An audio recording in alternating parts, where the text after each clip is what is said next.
Hello, my name is Omar Moore, and among other things, I'm a film critic. I can be found on Twitter at Popcorn REEL and a website called The Popcorn Reel at popcornreel.com. Welcome to this unofficial audio commentary for Spike Lee's BlacKkKlansman.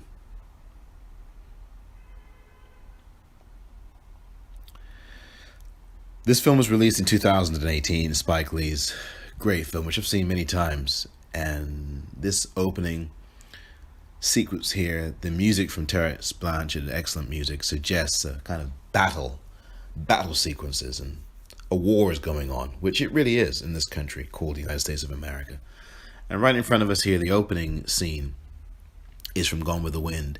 Scarlett O'Hara walking through the detritus of Confederate soldiers, many of whom are dead, some of whom are clinging to their last breath of life, in what is called the Battle of Atlanta. This is one of the famous sequences from Gone with the Wind, the film from late 1930s. This is really a true battle based on the actual Battle of Atlanta, that took place in 1864. The Confederates got their butts kicked, and of course the Union kicked their butts then and in the war overall, in the Civil War. And there you see the Confederate battle flag. You'll see another one right there with Dr. Kennebrew Beauregard, of course a play on Jeff Sessions' name. Alec Baldwin is playing Dr. Beauregard, and as you can clearly see here, it's a shrewd bit of casting, because Donald, of course, was played by Alec Baldwin on Saturday Night Live for a number of years. Those horn-rimmed glasses in this, what is a racist public service announcement, those horn-rimmed glasses remind me of Strom Thurmond back in 1952, who was an arch segregationist before he went to the Senate. This is a history lesson, and we see it here. We're using this white racist as a teacher, in a way, the Little Rock Nine. And by the way, they were not the first to integrate a high school in the southern part of the United States. There was another town that did just a little bit before them. But Little Rock Nine are, I think, right there, if not in first place.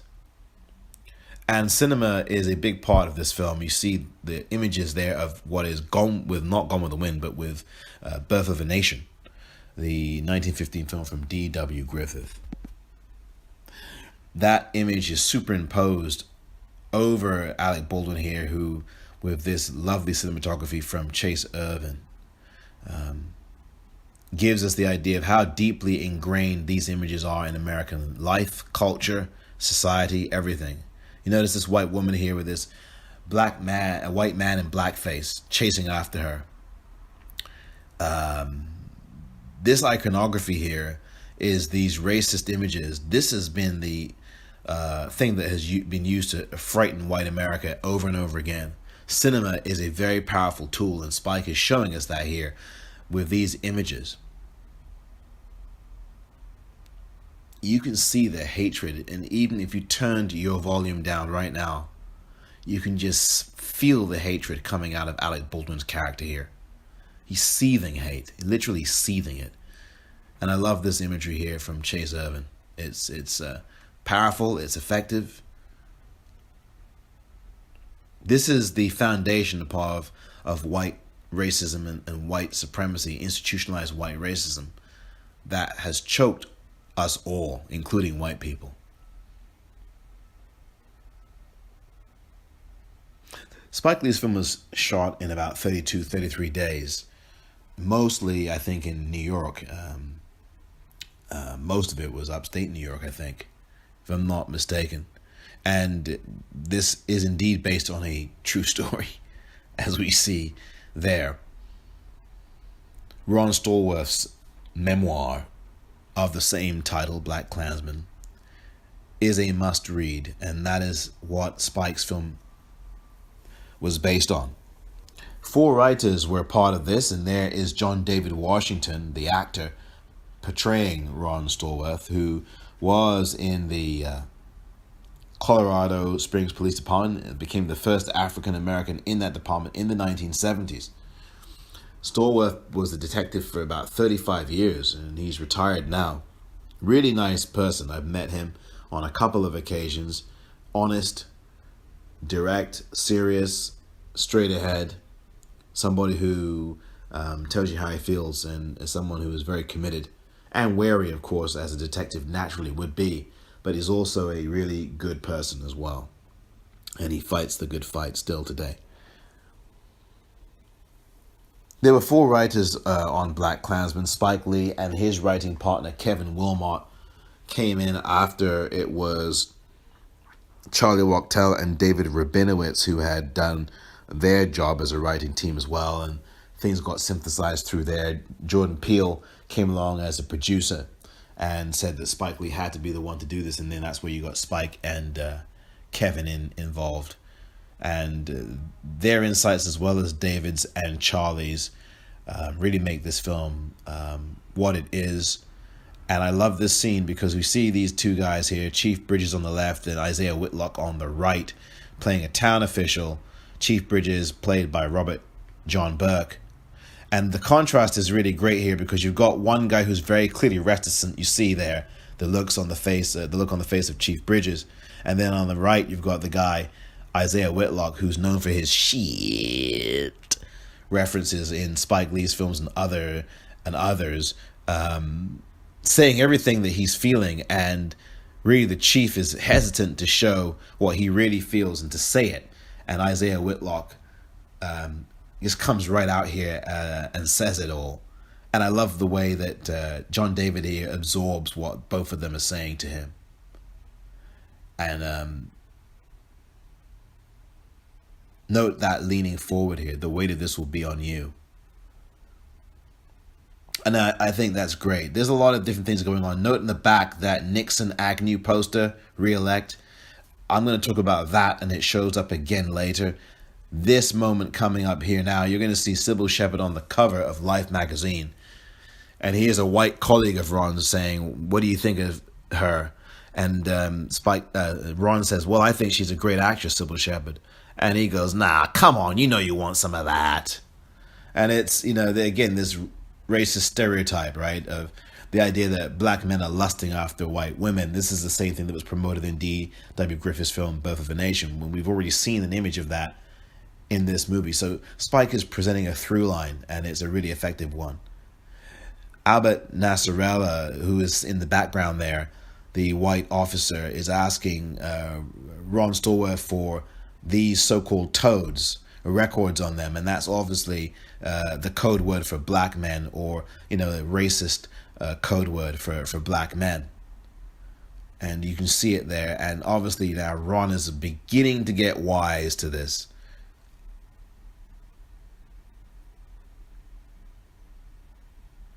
Again, you see that resentment there from Chief Bridges, again played by Robert John Burke, who, by the way, was in a movie called Thinner years ago, a Stephen King film. And then you see, sitting next to Chief Bridges is Sergeant Trapp in the glasses there. And right away we see that he's a little bit more friendly and more personable toward Ron. You'll see it's like a father figure relationship that Sergeant Trapp there on the right hand side of your screen has with Ron Stallworth. And Sergeant Trapp's played by Ken Garito, and I think Ken Garito does a really effective job in this film. I really actually like the chemistry between he and Ron, and you will see he and John David rather, and you will see this some more. And I point that out again in a few minutes when they have another scene together. So here we have again, take two, if you will, another white cop in the CSPD, another white racist cop. And this is how it was for Ron Stallworth. There were a lot of racist cops that he had to encounter and deal with when he first got into the force there in Colorado Springs. Fred Weller plays one of them here, in fact, one of the most virulent of the lot. He's Officer Landers, who has already, we find out later, shot and killed an unarmed black boy actually. And again, he used that code word for black men, which is toad, in this kind of racist code, euphemistic code, if you will. But I love how John David here slowly walks back to him once he's found the records, and it's so obvious. It always gets a chuckle in the movie theater.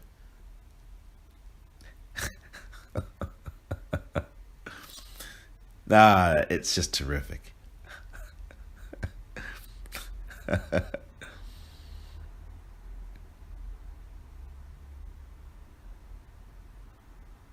Yeah, and there it is there, Officer Toad, the racist designation. And this part here is actually completely off script. John David does this between takes when he gets ready for scenes. Spike left the cameras running, and there you have it. It made its way in, and I think it was very effective, as is this piece of music, which I absolutely adore, the Oh Happy Days song, which those of you who are familiar know well, right? The Edwin Hawkins singers, who are just great, just absolutely love them. Spike has used their music before in a film called Red Hook Summer in 2012. Jesus is the Lover of My Soul. That was the track that he used, almost the entire track, actually. I think he did. Which must have cost a bit in the royalties department, but anyway, for him to use. But anyway, I love the way that Oh Happy Day bridges parts of these three scenes here, and here it just ends right here. I thought it was really well placed and edited in.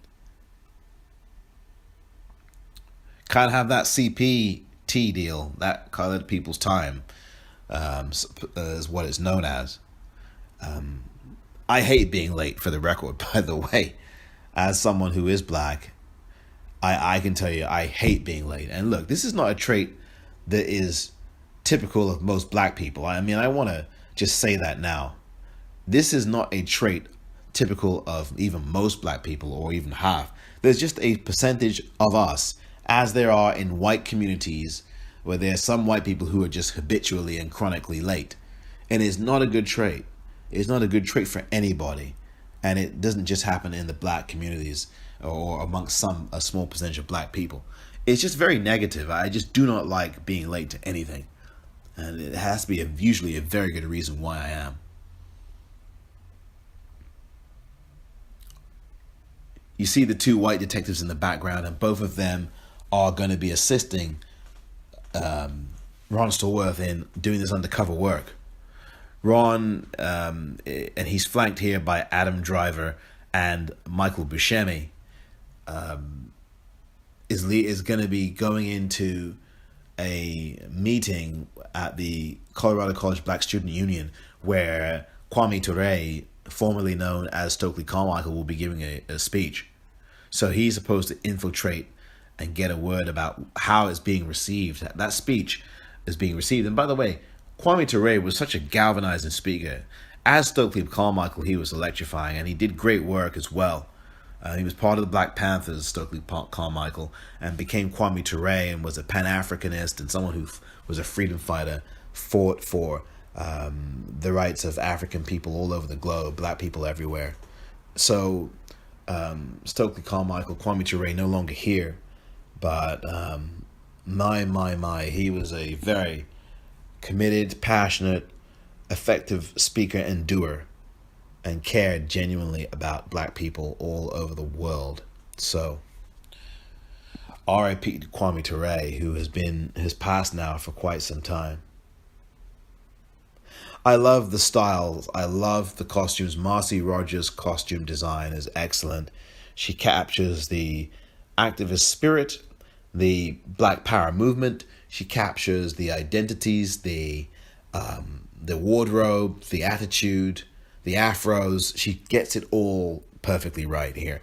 And you can see here on the right-hand side of your screen, Laura Harrier as Patrice, looking just like Angela Davis. She even has an Angela Davis button on, if you can see it there, on her left lapel of that beautiful black leather jacket coat that she's wearing. I just love what Miss Harrier does in this film. And right away we see how easy and relaxed their chemistry is, the two of them, John David Washington and Laura Harrier. Very relaxed, as if they've known each other for 20 years. But that's what good acting is, when you have two performers committed to the task, committed to the craft, no matter what situation they're put in. They do take after take and execute it so perfectly and flawlessly. And you can see this one here. I don't know what take this was, whether it was the first or the fifth, but it's done very, very, very nicely. And here we are. My favorite scene, the best scene for me in this whole movie actually, is this one that you're about to see, that you're now looking at. I just love how already we see where the camera is, where the camera has picked out points, left, right, behind, and front, and central, where we're going to see markers for what we're going to get now with Corey Hawkins coming to the stage as Kwame Ture, Stokely Carmichael. And this is really good. And see this, the way the camera already has framed the atmosphere in that space of the crowd, the audience there, of the speaker, of the people on the stage, the faces. This is why I love this scene so much. It's so well composed. I am a big fan of this scene because it's directed so well, and it's the only scene in the film where there is no music, to the best of my recollection. No music whatsoever. It's pure speech, audience, maybe some ADR, maybe some added audio, pure extras, everything. But it's more than that, because we see the faces. Here's one, face 2. He gets us close up first with these shots to Spike, and then he will pan out to the audience, and then he will show us them. Then he'll go to individual audience members with some matted shots and stitched up shots like this one. And here you go. There's the stitch, there's the mat, and all shot separately. And then Barry Alexander Brown stitches them together in the editing. And here we go again, longtime editor Barry Alexander Brown for Spike. And we get a glimpse of that. It's so beautiful how this scene comes together. And I'm actually really excited about talking about it because it gives us very rich, comprehensive, and detailed look at a diverse black crowd. And it also does two things. One, shows us that this audience is riveted by what Kwame Ture is saying to them, and they're absorbing it and taking it in, as you can see. But also, as a second purpose to this scene, for me at least, is the director telling his audience watching this film that yes, black is beautiful. Here we are. We've got nappy hair, broad noses, thick lips. Deal with it. And I felt that way about this particular scene, is that Spike Lee is showing us in our true beauty and glory. Not with blackface on top of blackface, or with white men with blackface like D.W. Griffith did back in 1915. Not with black people shucking and jiving and acting the fool, as some of them still are, as some of us still are in this day and age. But as us, pure, natural, and undiluted in all of our humanity. That is why one of the biggest reasons I'm so proud of this scene, because it is a corrective and a proper placement of black people, not only in our history in America, but also in cinematic history as well.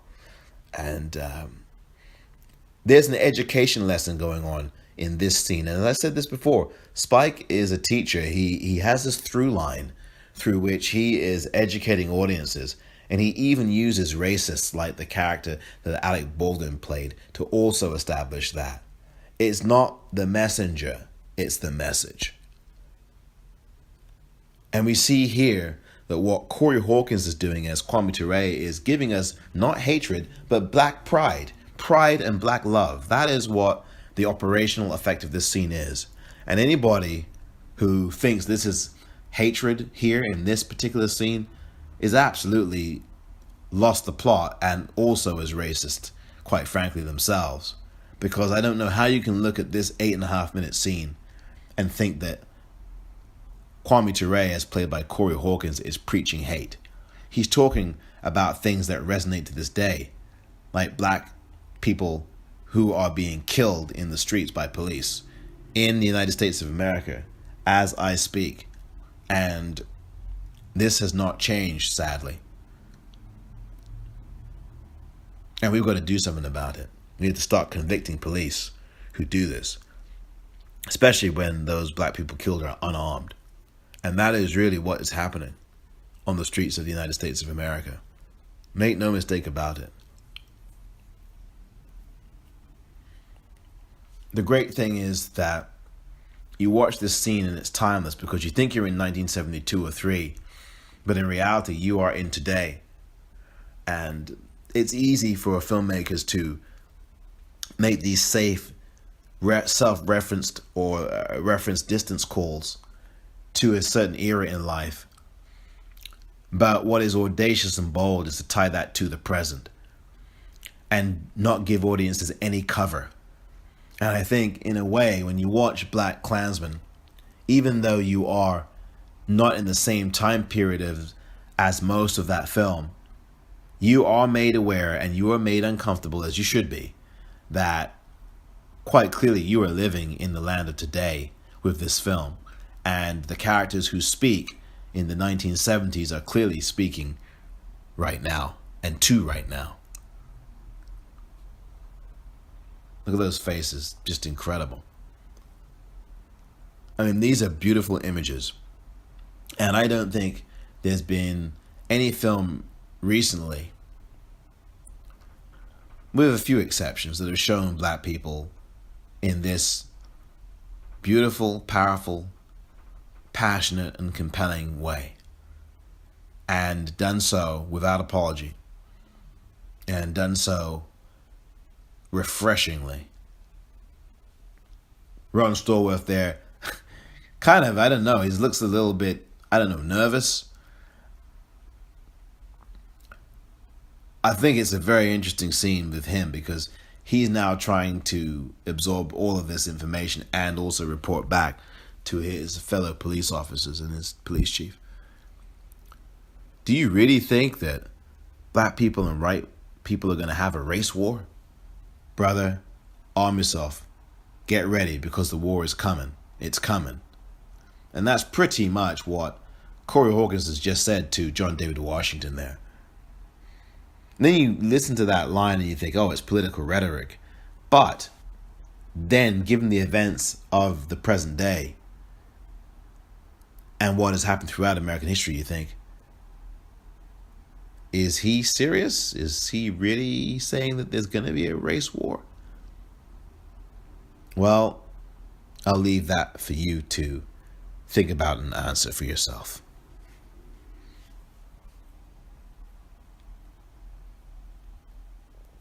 And you see the 2 white cops there listening. A long history of surveillance of black organizations, the police, and of course the FBI with COINTELPRO in the 1960s and into the 70s. So after the political rally meeting with Stokely Carmichael, aka Kwame Ture, there's a story here that Patrice is recounting of sexual assault here by that racist cop, Landers, played by Frederick Weller. And you see and hear, of course, if you've seen the film before, obviously, what he's saying to the black people that he and his partners have pulled over here with guns pointed right at them. This is so evil and disgusting. And the camera kind of shows you what he does here, and then kind of you block it out mentally. It's a quick image. It reminds me of the scene in the film Crash, that went on a lot longer, by the way, than what we're seeing here. And it's just evil. It's just despicable. So Patrice is talking about that now with Ron. And they're about to dance, and Spike's wonderful devotion to music is on display here. Brothers Cornelius and Sister Rose with It's Too Late to Turn Back Now is the song that is playing amidst this backdrop, as the backdrop, but it's very much the foreground actually. It's where the music leads the people, right? You know, you have so many scenes like this where the people are really the energy of the scene, which they are here, don't get me wrong, but also are kind of, the music is the background noise to the scene. But here, it's different. The music is the leader, and you see everybody playing along and swaying along and dancing along to the music. So the music really is the chief character in this scene. And make no mistake, everybody is dancing and really enjoying themselves in the only scene in this film where people genuinely are enjoying themselves. There's one other moment toward the end of the film where that happens briefly, but this is the unadulterated joy that you're seeing from black people in this film, because this, after all, is a very serious film. Even though it has humorous moments, it's a very serious film about a very serious subject matter that pervades and continues to this very day.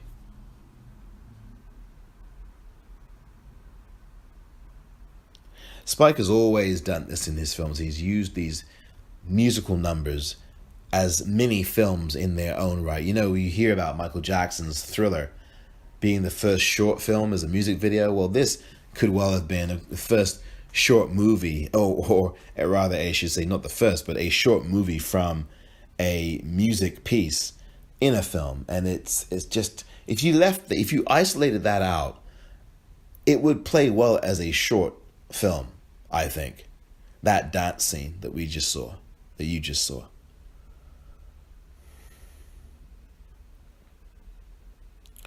Here's Chief Bridges again. I want you to pay attention, and it'll come up again later, but I want to direct your attention to the bookshelf that you will see behind him if you haven't already seen it. Not that bookshelf, but there's another bookshelf that's directly behind Chief Bridges here. And when it comes, you'll see it, and it will talk about two books. One of them is called World War II, and the other one is also called World War II.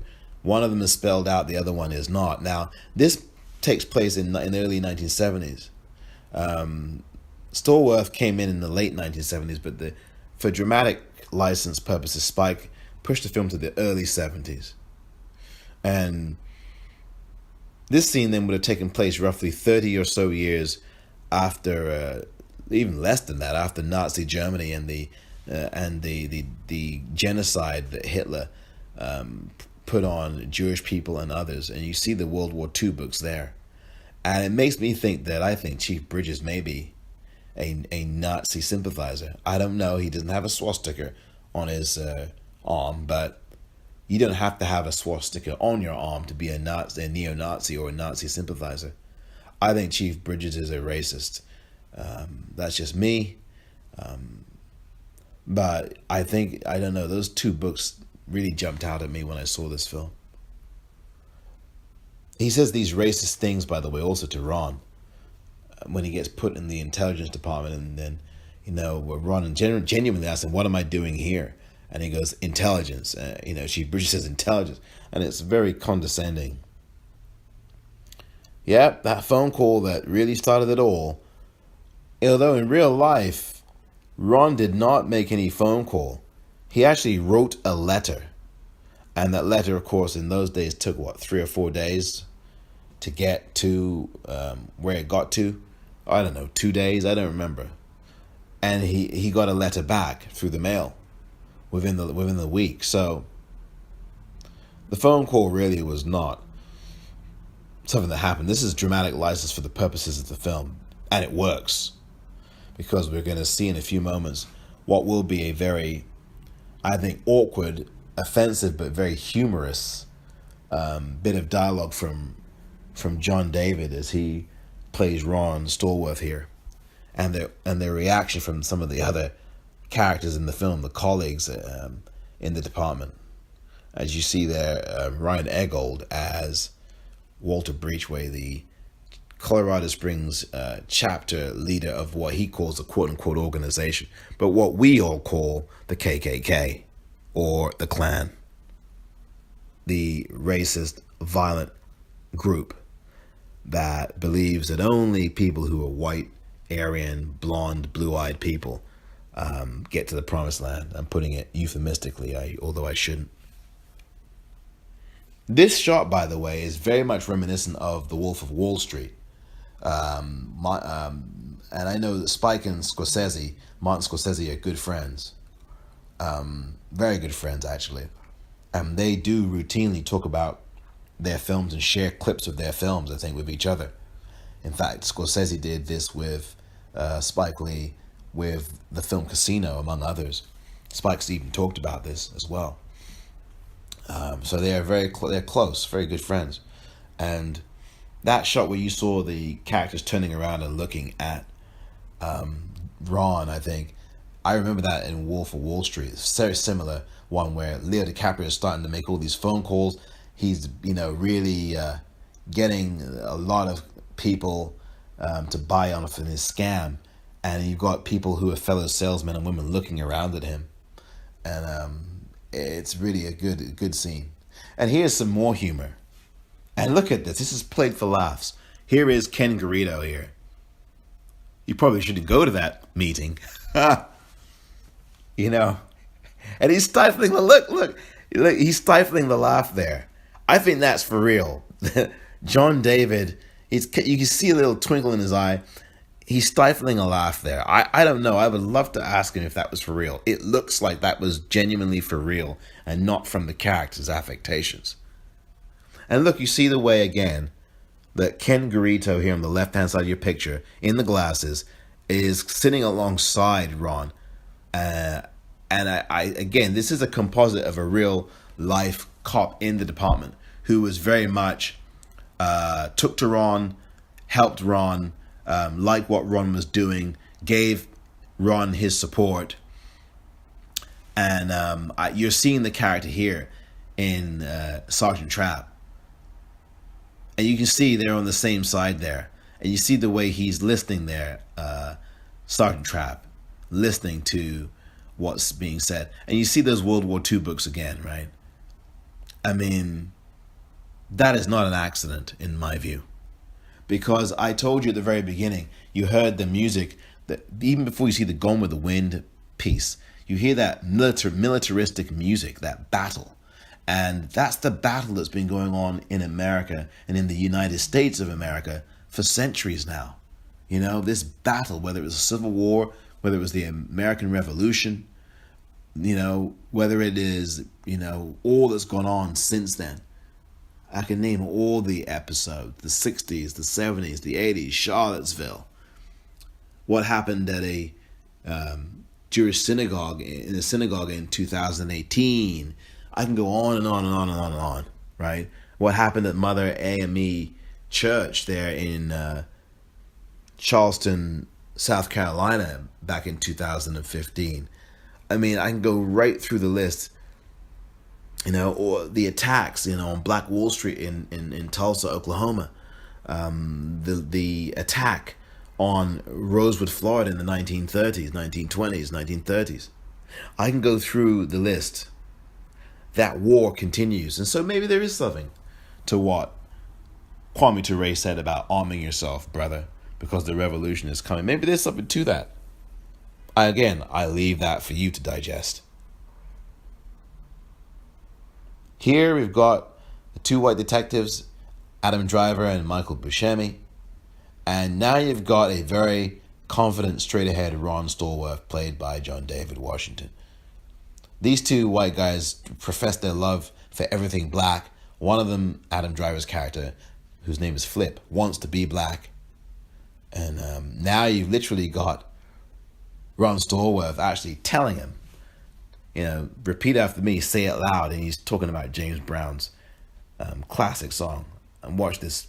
Oh, I love that camera work there. It's more pronounced on the big screen when you see that steady cam just kind of drop a little bit. I think it's a nice affectation. And as I say, Ron is now telling them about being black. Here's your chance. I want you to mimic this blackness. See, I think there's a lot going on in this scene. It's not a scene for comic relief necessarily, although there are funny moments, don't get me wrong. But this scene is also about, in my view, the price of being black. And also, even more than that, the easy or not so easy, in the case of Adam Driver's character, But the ease and alacrity at which a lot of white people in America and around the world mimic what they think blackness is, what they think black culture is, what they've been told it is. They've stereotyped and caricatured it and distilled it to something that they would love to own and take over and dominate. But of course they can't. So they try to control it and malign it in various ways. And in some ways, there is an affection. And I think, to be quite frank, I think one of the white guys in this scene, you can guess which one, genuinely likes black people and likes black culture and really respects the people who are that culture, who are the forefront of it, that brought so much innovation to America in the music division and every other. And then there's the other guy who I think is a bit more cynical and condescending towards it, and that is true, I think, in a lot of cases in white America. It's easy to appropriate a culture. There's a fine line between appropriation of a culture and the respect and admiration for it. Appropriation and admiration, there's a very fine line between the two when it comes to black culture, as the way a white person typically views it or sometimes views it. I can go through all the list of those white artists who have appropriated black culture and made billions of dollars off of it in the music industry or any other industry, but particularly in the music industry, and have gone on to big success, while the originators and orchestrators and innovators of that music have died poor and penniless. And quite frankly, people like James Brown and Jimi Hendrix fit in that category. Aretha Franklin, however, did not. Aretha Franklin, who passed away in 2018, was not like that. She made sure that every penny got to her, every red cent, every last one.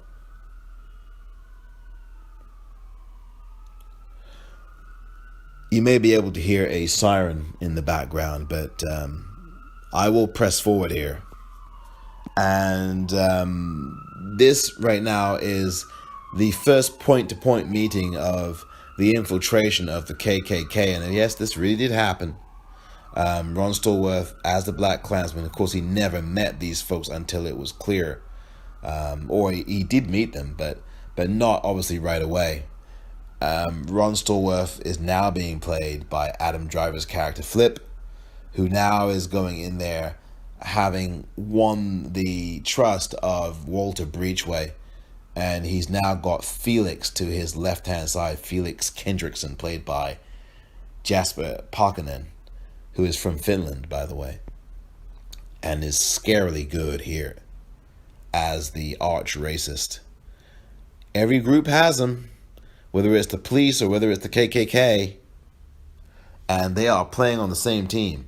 And so Flip here, played by Adam Driver, who they think is Ron Stallworth, is also trying to play on the team. Flip, by the way, is also Jewish. Now, this is the other thing. This film is about identities and about duplicities, not just lies, but duplicates and the two faces. The essence of comedy tragedy, the essence of reveal. Who's really who, and what do they really stand for? And there's a crossroads that a number of the characters in this film have to bear, a cross that they have to bear. I don't mean to be biblical. I'm not trying to suggest that it's necessarily a religious one. It's more a metaphorical one. Will the real human being in here stand up? And there are people who just won't stand up in the world. And there are people who will put their lives on their line to do so, to even be on their knees as they fight for what is the right thing, what is the just thing in this world of ours, in America or elsewhere. I love all the music choices in this film. You may be able to hear in the background another tune. This one's called We're Gonna Be Okay. And I urge you to listen to that song. It's a good one. It really does fit the scene. You see another Confederate flag there. Some people are really turned off by the number of times the word N was used. I hate the word. I don't say it. I don't use the other language, either the N word. I just say N because everybody knows in America what that is. But this scene particularly made some people very uncomfortable because of the number of times that the word is being said. This is how a number of people in this country talk. A number of racist people, a number of white people talk this way. And I've heard some black people use the word and they say, well, I'm using a different ending to the word. I'm using an A instead of an ER. And I just think it's pathetic. There is no justification. I'll say it now. I've said it forever. There's no justification for using that term. Use another term. For those of you in the hip hop community, or even if you're not, use another term. Black people, we've invented many things. We do not need to reinvent a racist word. We do not need to. And I don't buy this idea of, well, we're taking the power of the word away. No, you're not. You're not. You're absolutely duplicating and encouraging basically other people to use it. And then you hear all these other racial groups using it too. It's just pathetic. We can do a whole lot better than that. And we have, and we will. That guy that we just seen there with the white t-shirt and the green plaid shirt is Paul Walter Hauser. He was also in the film called I, Tonya. He played Sean Eckert, the bumbling bodyguard involved in the midst of the Tonya Harding and Nancy Kerrigan confrontation situation. That just was crazy. In that movie I, Tonya that came out back in, I think, 2017. And look at this. Look at the camera. You don't even see the eyes here of Felix. And that's deliberate, right? This guy is cold-blooded hatred and cold-blooded evil. He's basically smelling Flip and saying, well, you're Jewish, aren't you? I don't trust you. You're asking too many questions. You gotta be Jewish. You know, this anti-Jewish sentiment.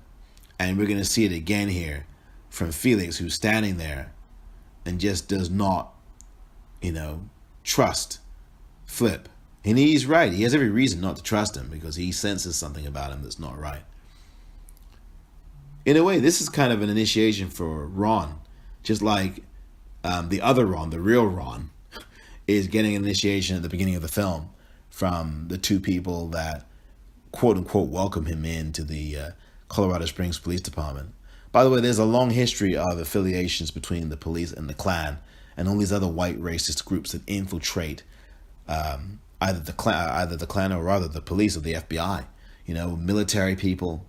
They're neo-Nazis in the military. All kinds of people. And Spike draws some parallels to that here. Perhaps not strongly enough for a lot of people, but he does it. And he doesn't have to spell out every single thing. And I think that was part of the issue that some filmmakers, I won't name, had with Spike, among other things. There's the debrief now. Here's the debrief that Flip is giving both Ron and Michael Buscemi, his name is Jimmy, by the way, in the movie. So here's Flip and Ron again, Sergeant Trapp.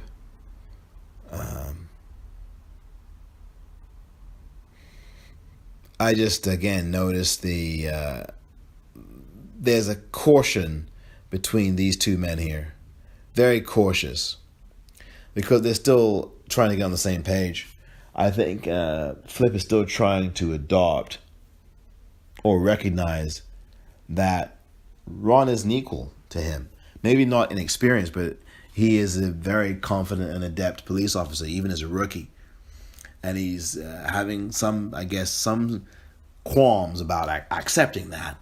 But I think in the end of the day, he does get Flip's respect. And certainly by the end of the movie, he does.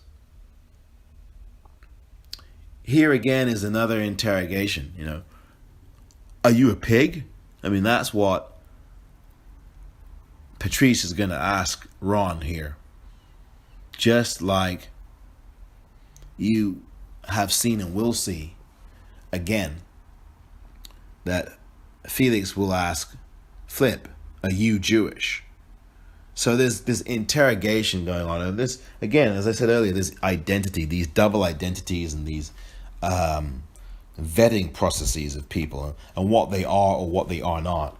And the lies that get told. And here's a lie that is told by Ron. He says that he is not a police officer. He says he's in construction. And again, I go back to Martin Scorsese and Goodfellas this time, in which Lorraine Bracco asks Ray Liotta's character in that film, Goodfellas, your hands are very rough. Are you a gangster or something? And he goes, well, I'm in construction. And so he's told this lie, and he's obviously a mobster, And of course, Lorraine Bracco's character comes to see that and recognize that. And so Ray Liotta as Henry Hill in that movie, lies. And sometimes that's what happens in these situations. You have to lie. I think for the sake of his job, I don't justify the lie. I'm just saying that is a reality. Whether it's right or wrong, of course, we obviously can argue about that.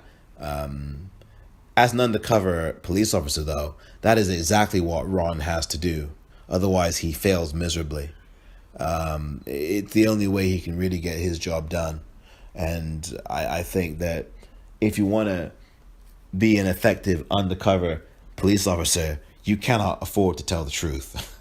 I mean, you will not be good at your job. I mean, and some would say, if you want to be an effective politician, you cannot afford to tell the truth either. But that's another topic for another day. But don't get me wrong, BlacKkKlansman does focus on politicians. Here's a scene I want to get to, and I told you earlier about this father figure relationship, this type of father-son relationship, and I love the way this is shot in the dark and silhouetted like this, and then they come out into a low light between Ken Garito on the right-hand side and John David Washington on the left, playing their respective characters, Sergeant Trapp and Ron Stallworth. And here, this may look like a white paternalistic scene, but I don't think it is. I think that Sergeant Trapp is being very honest with the rookie, and I see this as a schooling, teachable moment. Again, I've said to you during this commentary that there are teaching moments that come through, and they don't always come through the people that you may desire them to come from. It's the message, not the messenger. And again, there's the case of that here. Right, here's a police officer who instinctively, someone like myself, quite frankly, does not trust. I'll be just blatantly honest with you. And it's not just because I just don't trust police. It's because I've had experiences with police that lead me not to trust them, as have a great many black people in the world. And so, particularly when it comes to white police, on top of that, wake up. That's a really powerful moment for me when the camera goes tight in on Ron like that. Profile shot tight. That whole speech I just talked over was Ken Garito saying, there's affirmative action, there's taxes, there's all this kind of stuff, and it's done to get people to fear black people and to vote against anything that's black. And until one day, the hatred agenda wins and it gets someone like David Duke elected to the White House, and you've got Ron saying, come on, really? Come on, Sarge. Do you really think that America would be crazy enough to vote in someone like David Duke as president of the United States of America?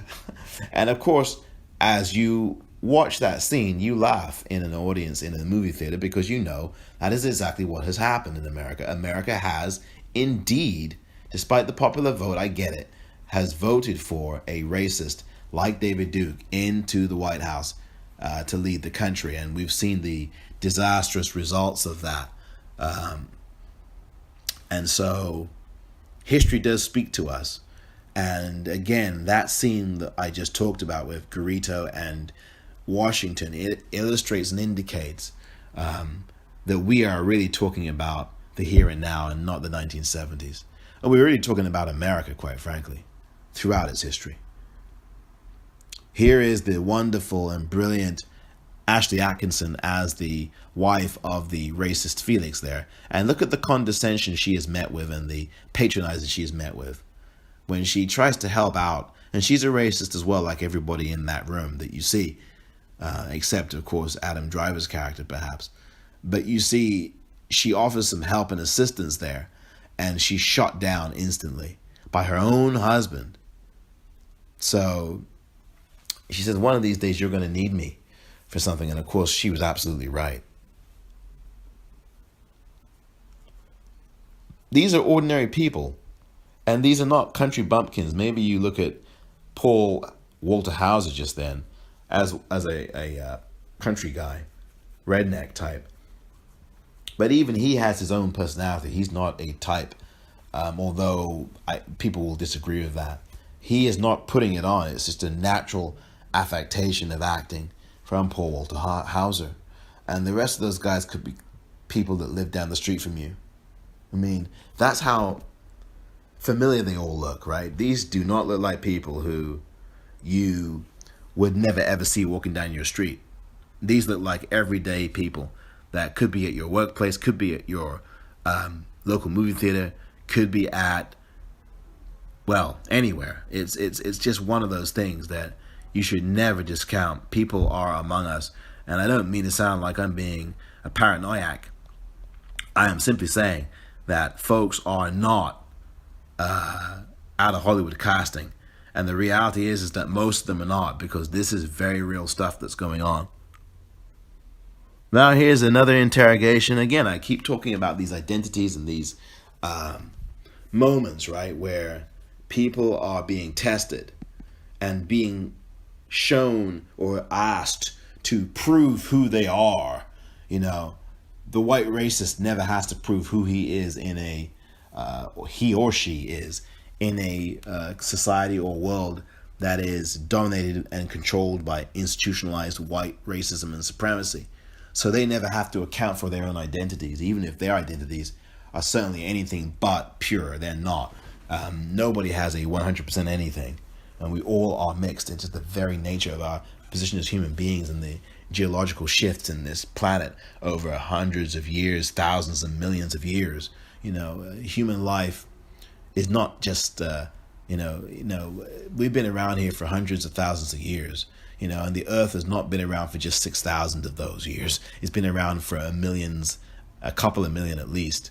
And, my goodness gracious, even more than that. So the idea that the earth has been around for a long time, and the idea that the earth is 6,000 years old is just a bunch of nonsense. These theorists, that conspiracy nuts, are barking up the wrong tree. This is a very unsettling scene, though. And look at Adam Driver. He's talking about the candles and in lampshades, which were made out of Jewish people's skin. I mean, or Jewish people were. I mean, this is evil stuff. And in the middle of this really hateful scene that's directly aimed at attacking Jewish people and hating them, is, this moment where you've got Felix asking Flip to show his penis to him and say, look, are you circumstanced? And he means circumcised, but it's a moment that takes a little bit of the tension away. And so does this moment that echoes Do the Right Thing. Ron throwing the rock through the window, and just the way it's shot looks just like, of course, Mookie and Do the Right Thing throwing the trash can through the trash can through the window.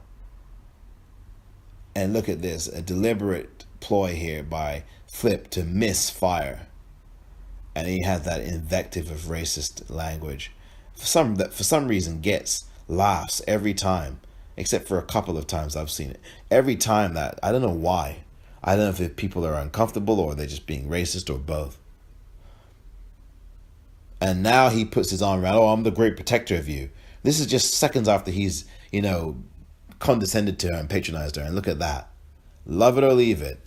That is the attitude of a lot of people in America still. And you hear in the background, we need more guns. And if ever a time came that we needed more guns, this is not it. We do not need more guns. We need less of them. All these shootings, these mass shootings, and I can go through all of them. There's been so many of them now. I mean, we have so many gun deaths in the United States of America, and a lot of them mass shootings. And until politicians are lured away from money, and until the NRA are not lobbying, and until ALEC doesn't do what it does, and until state legislatures continue, and until they decide to pass really tough laws and risk getting tossed out of the legislature, risk getting tossed out of the Senate, out of the House, this is going to continue. And that's a fact. No one's trying to take your gun away. I mean, these folks, they do this deliberately. Oh, you want a gun? How does gun control mean take away your guns? Those are two very different phrases. I would advise people to go to school to learn the difference between them. Especially those people who say, oh, you mean you're going to take away our guns? No. Calm down, little ones. I mean that there needs to be gun control, responsible gun sense laws. We can have a balance. We can have some people with guns, and we can also have common sense gun control laws. There's nothing wrong with those two things. There's nothing wrong with those things coexisting. We want responsible gun owners. We're not talking about having people who are absolutely unstable owning guns, and yet that's exactly what Donald, when he was in office, did. He absolutely gave and signed off on having mentally challenged people buy guns and make it easier for them to buy guns. And you might hear just there, wake up, white man. The Negro wants your white woman in your job. That's the first thing you hear out of the speakerphone of David Duke there, played by Topher Grace. And it's a lie. Again, lies. The lies that go along with the lie about, yeah, you want some of that, looking at Sybil Shepherd. Or the lie about the white man in blackface I keep saying Gone with the Wind, in Birth of a Nation, who is running after a panicked white woman. A lie, this lie that black men lust after white women, en masse, is just a joke. I'm sure, like in any group, there are men of particular races who do desire white women, just like there are white men who do desire black women, and there are there are white women who do desire black men. I get that, but the idea that this is an en masse thing is just ridiculous. And by the way, people can love and lust after whom they want, as long as they're adults. On both sides. So, I mean, I am not condemning people having their desires and their wants. But what I am condemning is this out and out racist stereotyping. This idea that, again, black men are just lusting after, every white woman they see. It's the same thing as me saying that white men are lusting after Asian women. And quite frankly, you can be in some cities in the United States and you can see a lot of interracial white male, Asian female couples. Is that lusting after a certain group? I leave you to come up with a decision on that and what you think about it. Can't people just love who they love without any kind of scrutiny? I guess not. In America, that apparently is not the case. Look at through that door there. I don't know if you can see that after Officer Landis' business. Look at that door again. That's a woman. And then see that glass there and the hair you have to look real close. But that is not an accident. That is the deliberate camera angle taken. It shows a marginalization of women in the police department at that time. Just like we just saw the marginalization of the racist Klan wife by her own husband in front of a lot of other racist white men. We now see here in the police department a marginalization of women. And just through that door where you see just the slither of a woman's back and a bit of her hair shows you the position of women in the 1970s in the police department. She is a typist, and you will see, I think, her again, and you'll also see an actual woman walking through a shot in the background. But that shows you again, it's a very subtle but very telling a way of showing you the fact that women were not given the kinds of positions that men were, and that the patriarchy is still very much alive and well and in charge in America, and of course in many other societies around the world.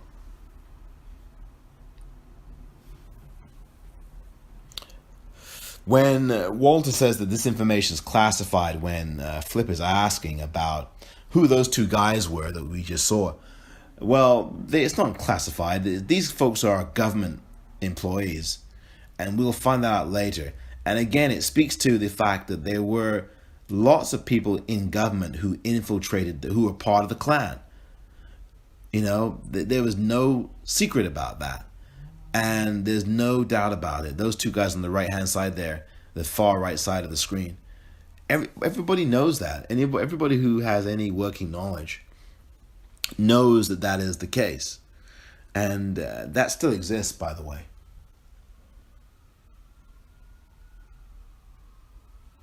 I incorrectly said that there was only one scene where there was no music. The one that we just saw, I think, with the shooting range gallery there, did not have music in it. But this one does, and it's one of the most heartbreaking scenes. I love the shot. It reminds me of Shaft in Africa. The brown leather coat. The shot where Shaft is wandering through the African terrain by himself. I think it's very reminiscent of that. I think he even has a camera with him in one of those movies. Shaft Goes to Africa, if I'm not mistaken.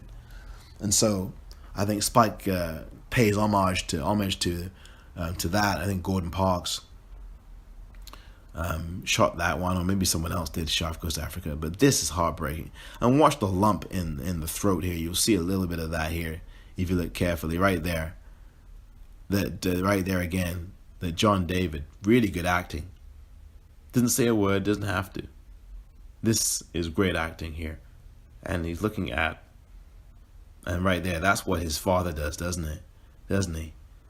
I've seen it. That's a nice touch, because that's what Denzel does, doesn't he? I've seen him do that in a couple of films. He puts his hand there and just walks away. A loving goodbye, but a sorrowful one.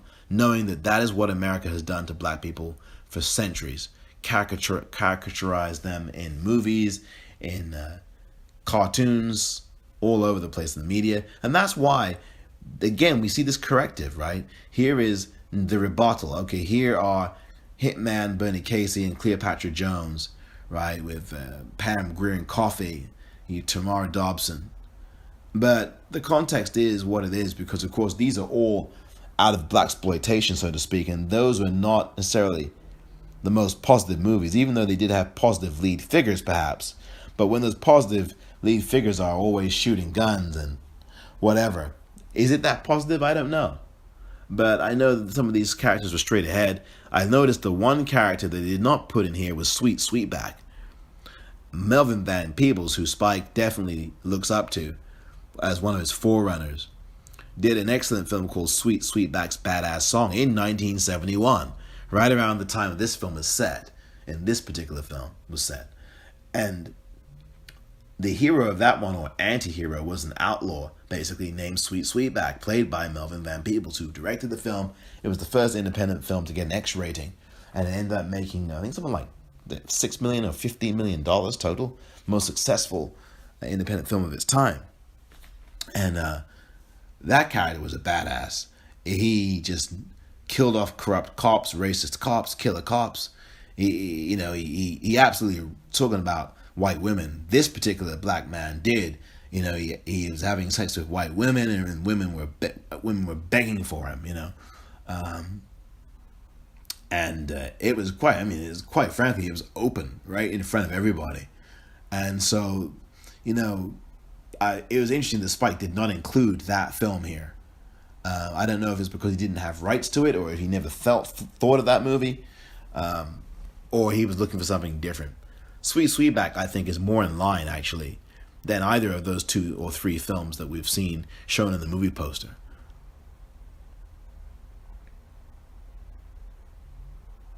I think this is the only scene that I have a slight objection to. I just don't believe that in real life this would have happened. Now, again, in the memoir, I don't even remember if this was part of the memoir. I think this is purely for dramatic effect for the sake of the movie. And I think that's exactly what happened. A white supremacist, racist, I don't think ever would go to the apartment of somebody like that. They'd burn the apartment down first. They wouldn't go there to knock on the door. I think that's a total cheat. I'm not attacking you, Spike. I'm just telling you honestly what I think about that particular scene. I just think that's a bit of a cheat there. But it does serve the movie and serve it well because later on we'll see why. In fact, we're seeing it why right here. It's for dramatic effect, and it is effective because Adam Driver's character Flip is now being challenged about where he lives. And it's a really good rebuttal from Flip, who is to them Ron Stallworth. Of course, he uses racist invective to do this, but he does it also to kind of quiet down any suspicion about him being anything but a white racist.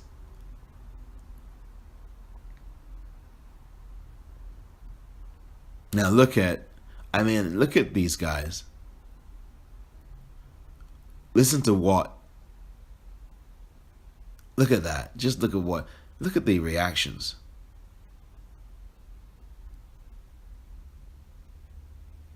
And then he says something crude, right?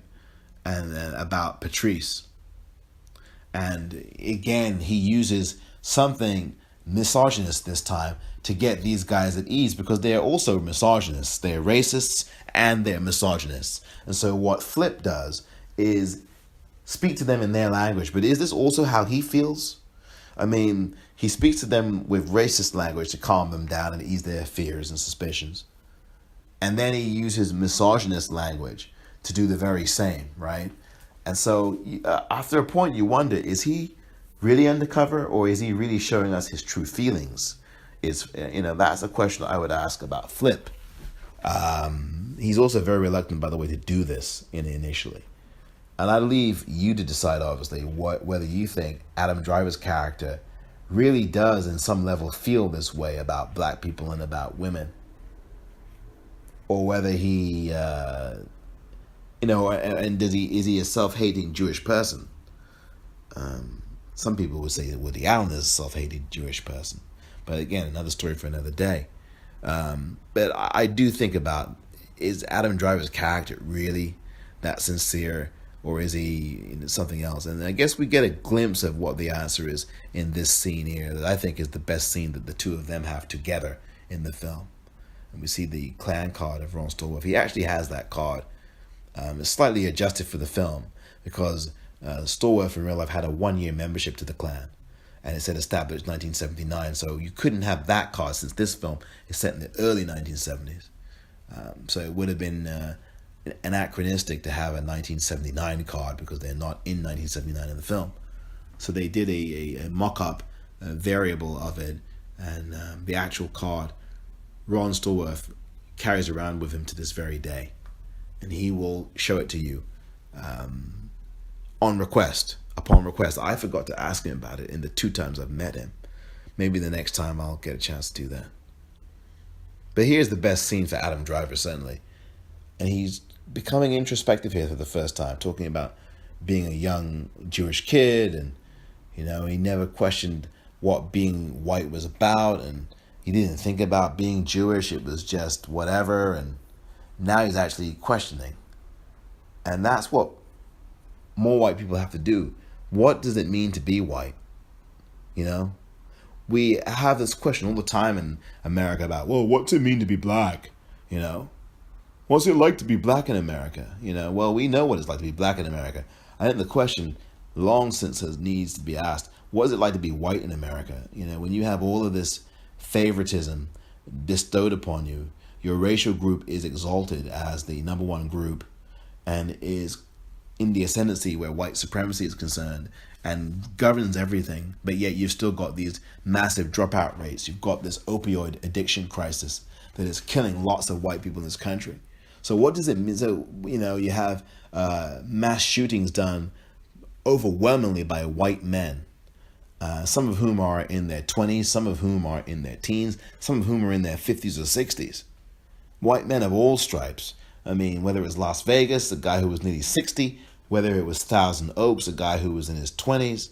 I mean, whether it was the Sandy Hook shooting, the guy who was, 20, 21, and 19, whatever. I mean, you can go through the list and beyond, right? Dylan Roof, I mean, he was 19, 20, whatever he was. I mean, the point is, I hate to mention these guys' names, I know I just did, but the point I'm making here is that with all of this privilege that white people and white men in particular have, look at what's going on. And I think that there is a resistance to look at the truth that white people have been sold a bag of goods in this country, in America. And they've been sold a bag of goods, for that matter, all over the planet. And I'll never forget this quote from Lyndon Baines Johnson, LBJ, who in 1960 said, and I'm going to paraphrase it here, to the best of my knowledge, and I'm going to do my best to paraphrase it, the lowest white man looks down at the best black man. If you can get that to happen, he will notice that you're picking his pockets. Hell, give him someone to look down on, and he will empty his pockets for you. And I think that's what's happened for many years now, certainly since the 1960s, that one party who I called the Trump Party, formerly known as the Republican Party, in my view, has conned a lot of white people into thinking that the best way to vote in this country is to vote because you hate somebody else, and because you think that the people that you hate are the ones causing the problems. This is a classic Nazi playbook, if you will, Hitler playbook. It's those people who are who are responsible for your problems, not you, but those people, the other. And that's the most destructive and dangerous and racist thing you can do, right? And the laziest thing to do, and the easiest, because you can get people who have lots of problems in their lives not to look at why those problems are happening, and not to be introspective like you just saw Flip being in the previous scenes. And you can get them to just go on autopilot and not use and face up to their responsibility or accountability for their issues and their predicaments. But you can just blame someone black, or blame someone from the Mexican border, or blame someone else who doesn't look like you do, right? And meanwhile, never look at why the problems are happening, why it is that you are getting your taxes, raised while the rich are not. It's easy, because if you get people to look down on people, then they won't be looking up at the rich who are screwing them, the 1%, who are, screwing them royally here.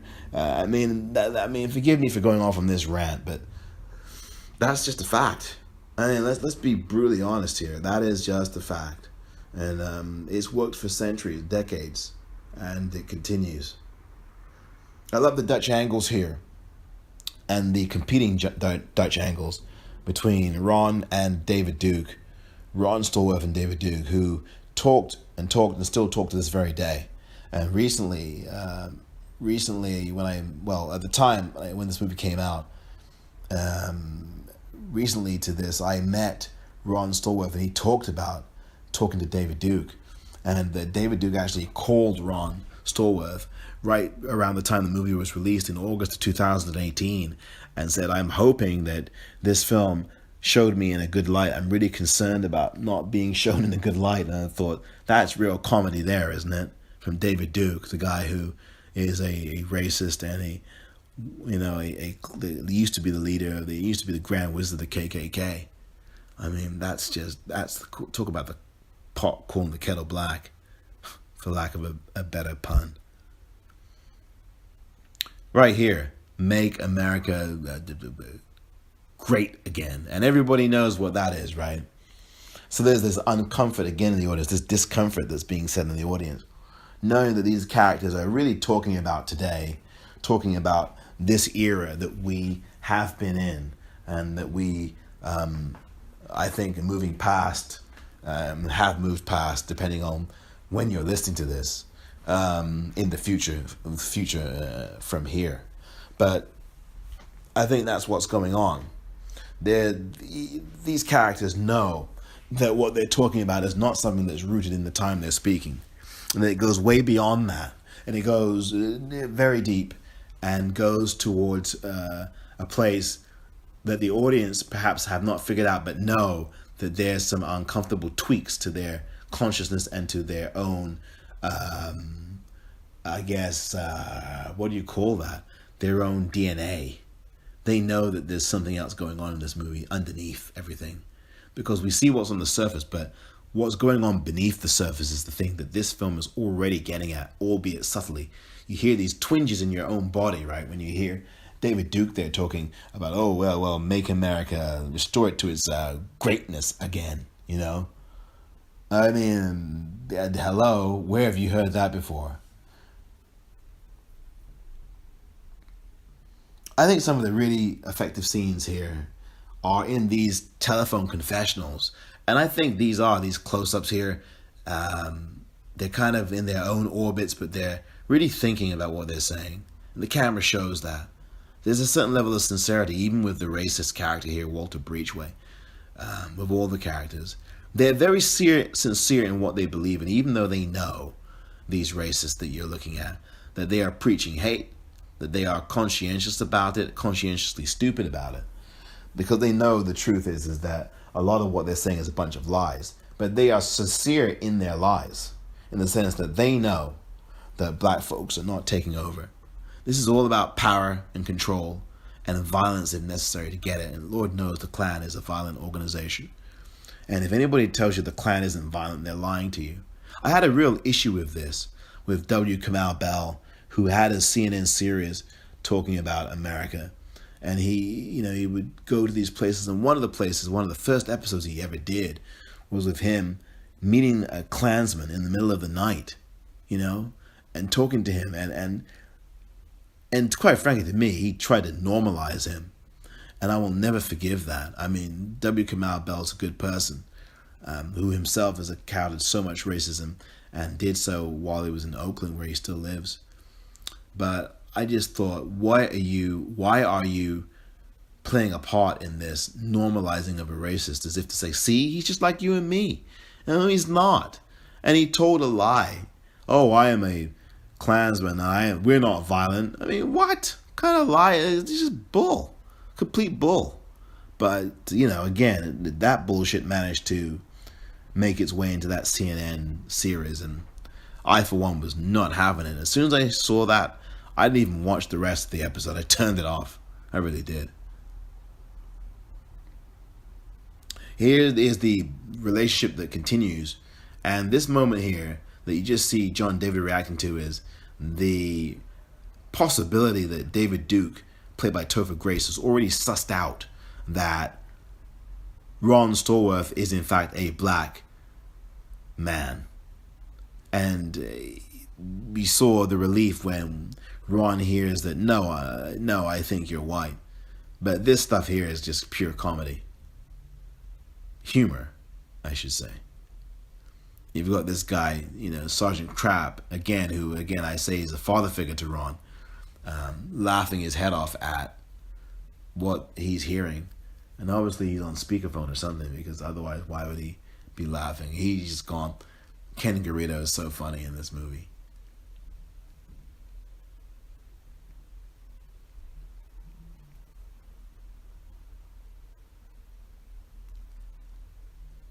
Duke is trying to make inroads, and Ron lets him know, although he can't see, what he thinks about it.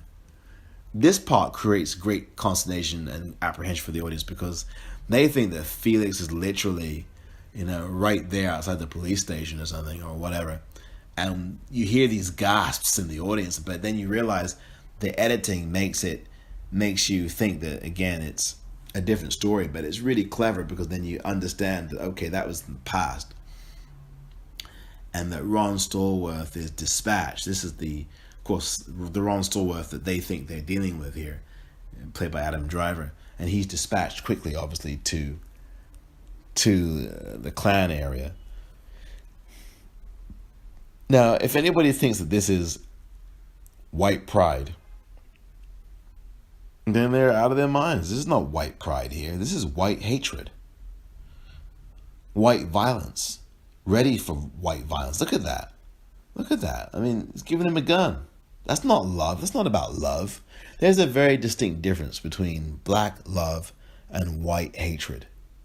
I mean, let nobody confuse those two things. There is no love shown here whatsoever. The only love they're showing is for violence, for killing people, for killing black people. When I first saw this film, I thought that he was going to shoot himself. I thought that gun was going to go off. And I think that was an aftertake as well. You know, I don't know if it is, but it just looked like that from Adam Driver roughing up Paul's hair there. And in this quiet moment, where the song "Lion Eyes" by goodness gracious, I think Beth and Alex. I'm not sure if that's the group's name, but it's a great song, by the way, and it's playing in the background. I love the soundtrack, not just Terence Blanchard's superb score, but also these source songs that have been selected. And you've got Ashley Atkinson there, who's from the South. She's from Alabama. I spoke to her on Twitter when this movie came out and asked her if she'd ever used N, and she said no, she'd never ever used it until this movie. And she said that her parents taught her not to hate and taught her to love everybody as equals and to respect everybody. And I believe that sincerely. And then watch this from Jesper Packanen here. He looks down on her, looks down at her here. Look at that. And I thought that was an interesting look there as she was talking. He hates her too, I think, as I've seen. And you see there's a woman or two there in the background. But again, Ashley Atkinson was honest enough to say, no, I've not used it. I put out tweets to both Topher Grace and to Jesper Packanen, who are both on Twitter. And to this day, and asked them, have they ever used the word N? Have they ever used N at all in their lives? And to this day, neither of them have responded to me. I don't think that that's them ignoring me, by the way. I think that they may have used it but just don't want to admit it because they fear the blowback.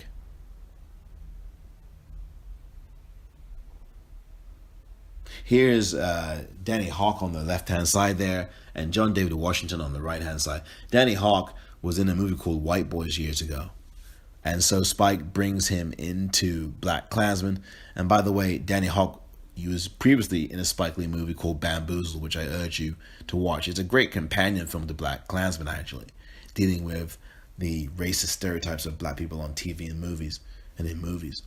Danny Hawk had an amusing role in Bamboozled as a fashion designer in a satire piece on Tommy Hilfiger. But the name of the designer Danny Hawk played was a little bit different from that, put it that way. I like the scene. I love the backdrop of the water. These clandestine meetings do happen, right? And so you've got a Colorado Springs detective meeting up with an FBI agent, and now the FBI agent now is disclaiming all this. Oh, this stuff never happened. We never had this meeting. This meeting never happened. And they've shared this information about these racist groups. And I should point out, by the way, that the Obama administration released a study of the amount of white racist hate groups in the United States of America, and that they were going to proliferate and continue. The study was done during the last months of the W administration. But the Obama administration released a report in the first few months of its existence, and then there was so much backlash from the Trump party that, unbelievably, believe it or not, President Obama's administration relented and actually shut the report down and took the report back. It was extraordinary. I forgot who it was. Janet Napolitano, I think, who was the national security advisor, I think, something like that, or the Homeland Security person, I forget which. She was one of them, the Homeland Security Director or the National Security Director, and I think probably Homeland, and she actually withdrew the report. She was the one that finished off at it. It was unbelievable. You can go look this up online. Google this. She actually did withdraw that report. And it was stunning, and it was a really good report too. And of course, since then, we've seen nothing but hate groups, white, racist groups, committing violent acts all across America. We've seen pipe bombs, we've seen bombings. This is not new. This has happened before the 1960s as well, before the 16th Street Baptist Church in Birmingham, Alabama in 1963. Now we see what's happened, right? In that scene, we just saw Patrice. Patrice finds out now that Ron is indeed an undercover detective for the CSPD. And you see the cross-cutting that has begun. Again, it's another cross-cutting scene. I think it's the third or fourth one now that we've seen. And it sets the stage for what you're going to see in this final, half hour or so of the film. And it's building. This reminds me of the Goodfellas scene in the phone booth where, De Niro's character is standing in there and he gets this bad news. And so Felix has just given some bad news, or perhaps good news, perhaps, to Ron, that the cross-burning rally is off, because they're really trying to send a message. And not only the cross-burning, but the attempted killing of the people at the Black Student Union is off. This is absurd, but it really happened. Ron is being told here that he now has to go on security detail for David Duke, and you've got Landers and you've got his fellow racist in chief there, standing there giving him this bad news, and you've got Adam Driver's character Flip saying, this is ridiculous. Our investigation is at jeopardy here. We can't pull Ron off the investigation to go and security guard and babysit David Duke. And this is not met nicely at all by Ron, understandably so. And he calls him boy. And Chief Bridges reluctantly but firmly pushes him out the door. And this is a true statement, though. You lose your cool here, you won't last 5 minutes with David Duke, and he's right. But in real life, the truth is that the two of them had some very heated discussions. And in the discussions, Duke used N several times. Used it a lot during the conversations with Ron Stallworth. So, that's something that you can also keep an eye on, if you will. So now, Ashley Atkinson's character is being given a tutorial about how to use C4. And she's going to be charged with this responsibility now of putting an end to those at the Black Student Union of Colorado College. Colorado College is a fictional entity here. But that's not the point of what I'm about to say. The point is that she's given the most dangerous job to do, and that these white guys are cowards. They're risking putting this woman in grave jeopardy and danger of being not only killed, but put in jail, obviously, as well. Not that it wouldn't get back to them, but it's just that they're not mad enough to do I guess, what it is they say that they want to do. And remember, just a few scenes ago, Ashley Atkinson was getting mocked, and it was just crazy.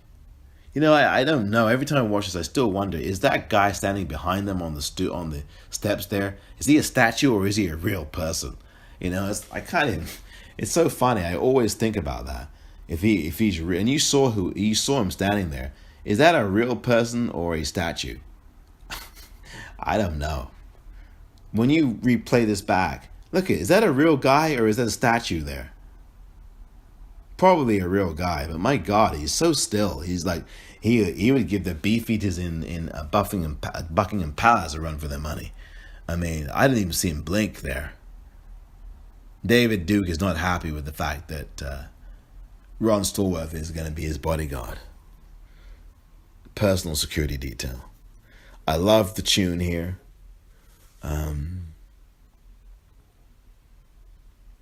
It's called, I believe it's called Blood and Boden, which means blood and soil in German.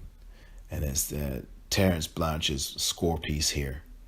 And this procession of motorcycles and limousines and Cadillacs and all kinds of things.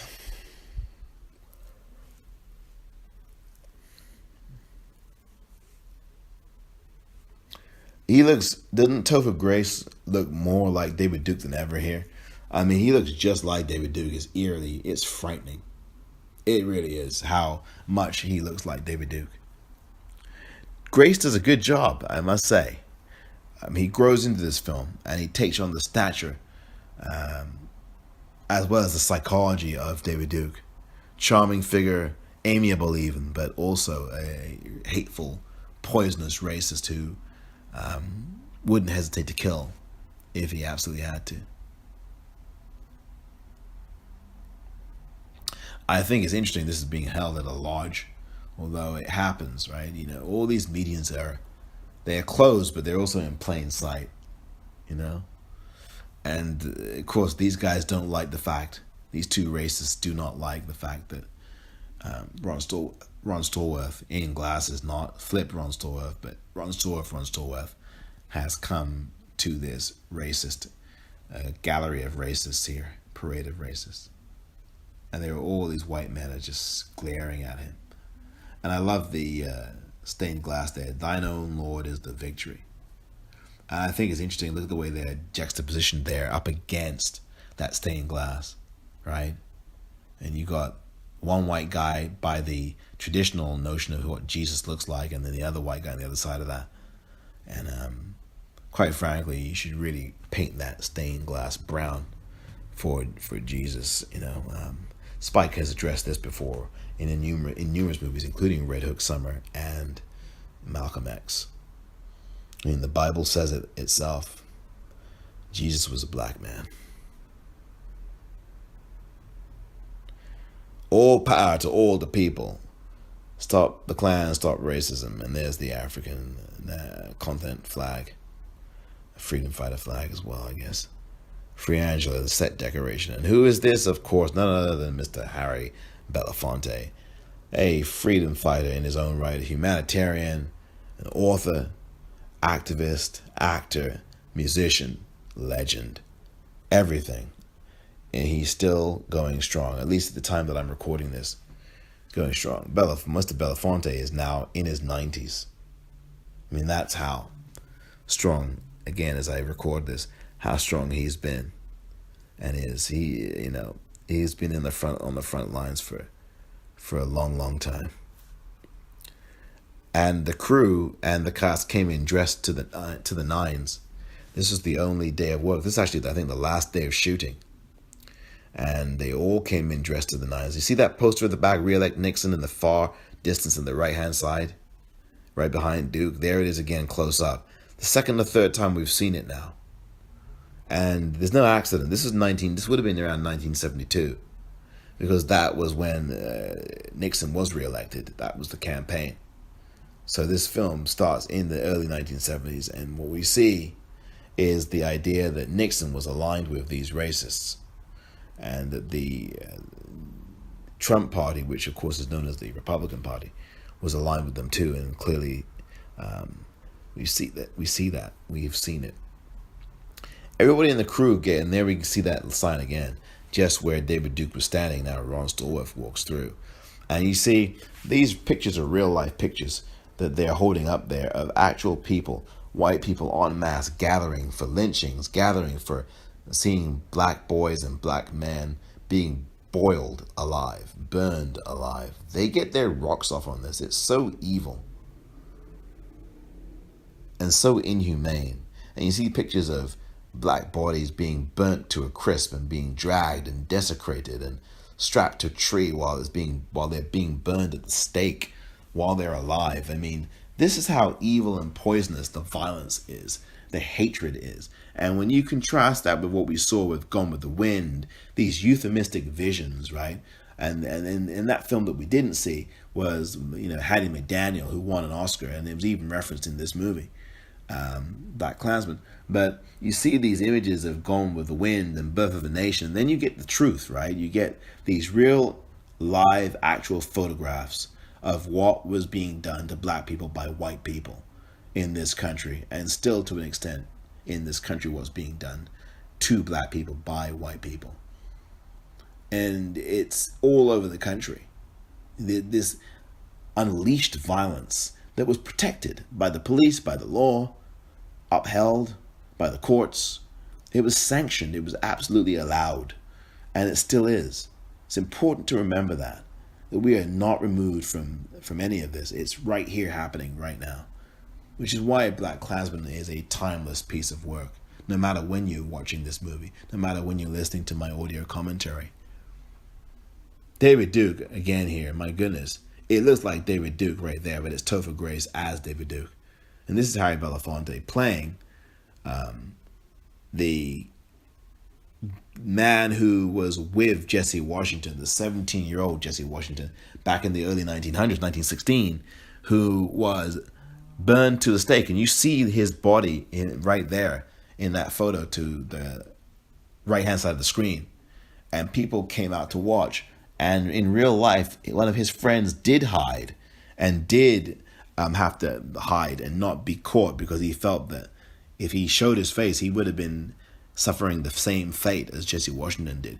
Jesse Washington was a 17-year-old black boy who I think was accused by a white woman who lied again. This happened throughout American history, and said that she had been raped by this 17-year-old boy, which of course did not happen. I mean, Emmett Till, just years later, 40 years after that, would be yet another of these situations, and we know what happened to him. Lucy Fryer was the woman who lied and put this 17-year-old black boy in the peril and the danger and the death that they did. And it was all down to her lies. Look at this. That was him. Look at that. Look at that. And the anger, and the righteous anger. And it's very powerful, that sequence. And then you juxtapose it with these evil, filthy, hateful, scumbag human beings who should all be put under the jail. Some people would say put to death. This is so angering, watching this, because you've just seen what the truth is. And you're seeing what the truth is here. These people are just cold-blooded, hateful, racist people who are violent. And you see the crowd there in that gathering, watching a young boy publicly being desecrated like this, and desecrated and slaughtered. And I think the juxtaposition with Harry Belafonte's voiceover makes the scene even more enraging and powerful and gripping and painful and infuriating. And really gives you the gravity of the hatred that rages in these white men, and still does in a lot of these white men who are violent.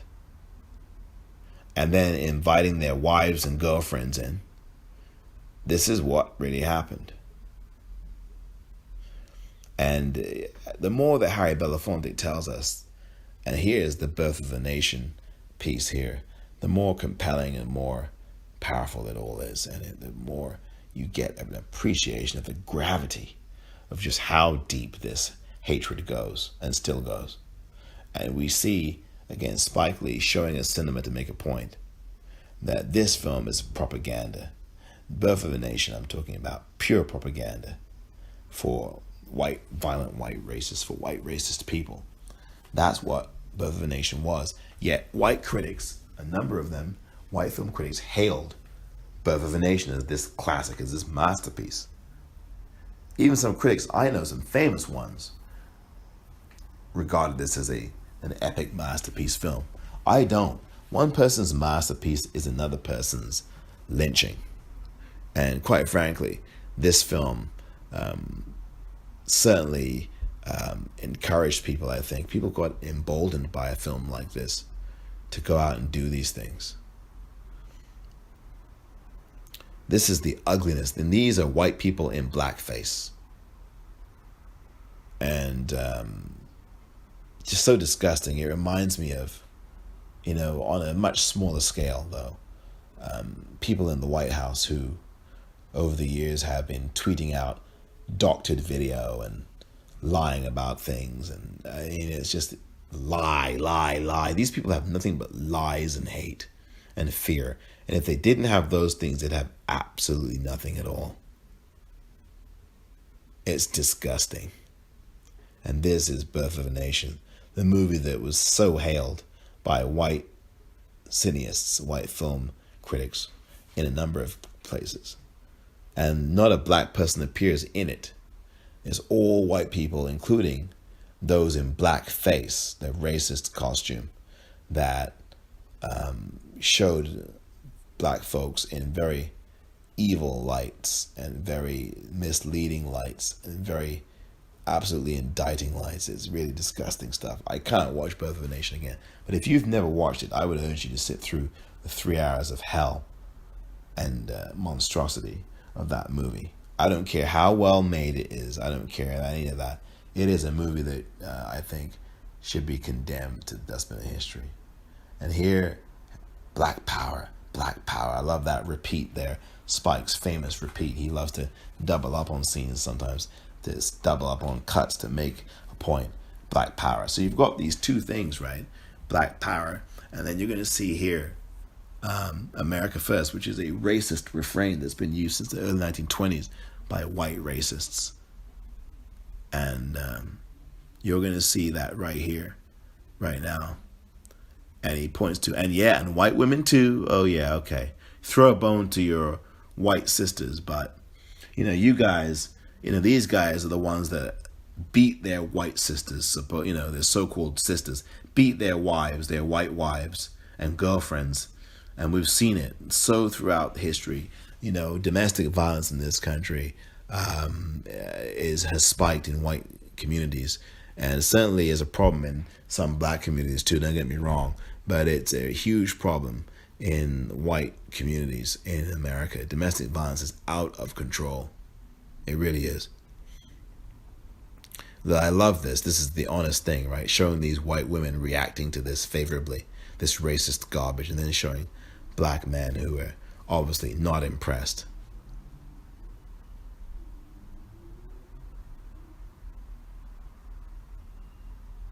I love that line from the man here. I wouldn't have taken this gig. Damn.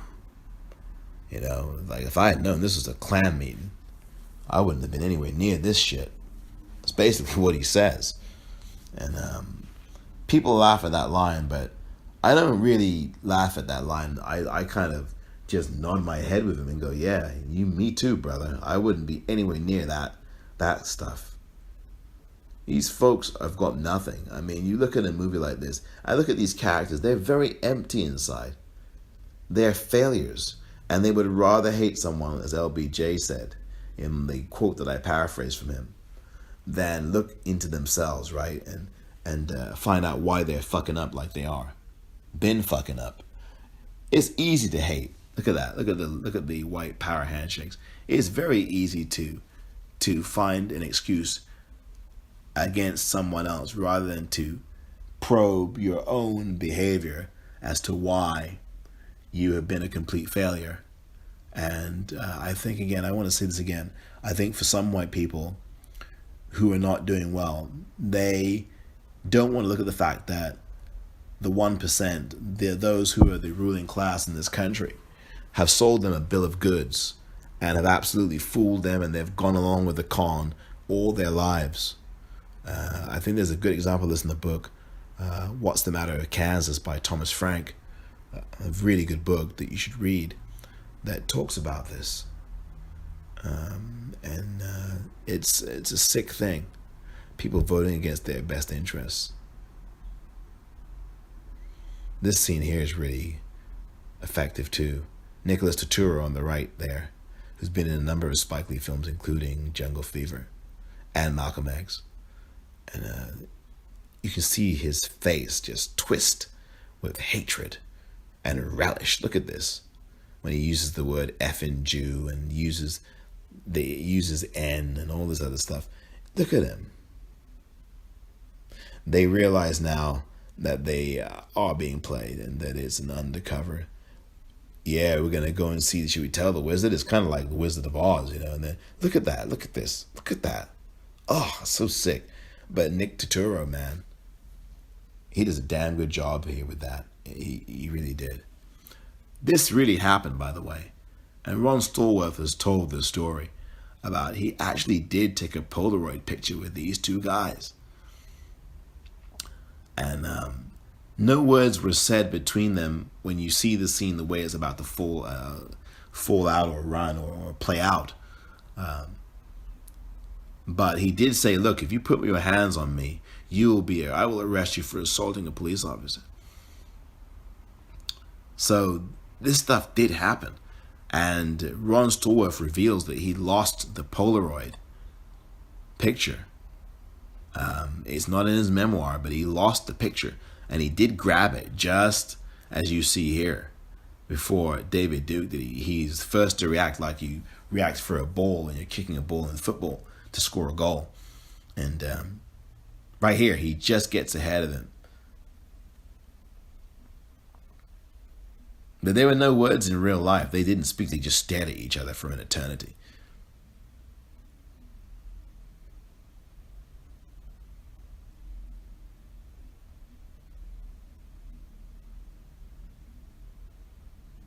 Try me, see what I'm playing.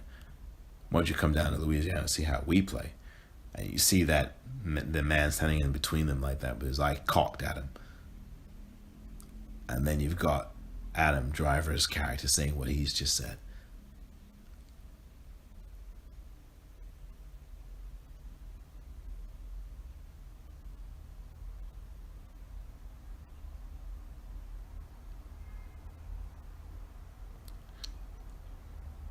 I love the shades there.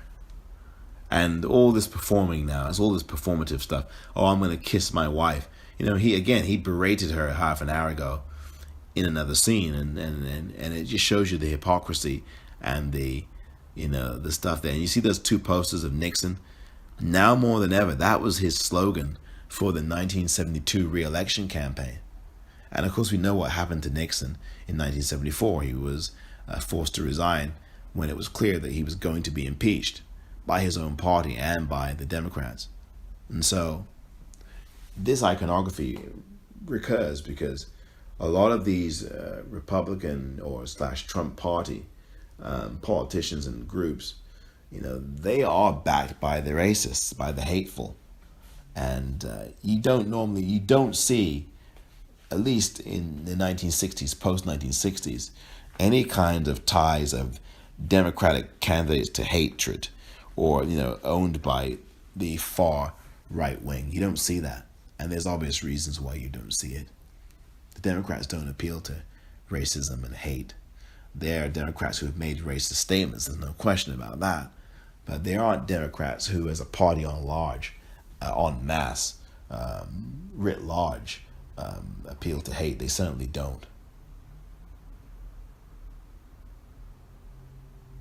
Telephone call for Mr. Felix Kendrickson, says the butler, says the one of the wait staff there, maybe the chief wait staff person, and he is the same guy that said, "Damn, if I knew that this was a Klan rally, I wouldn't be anywhere near it."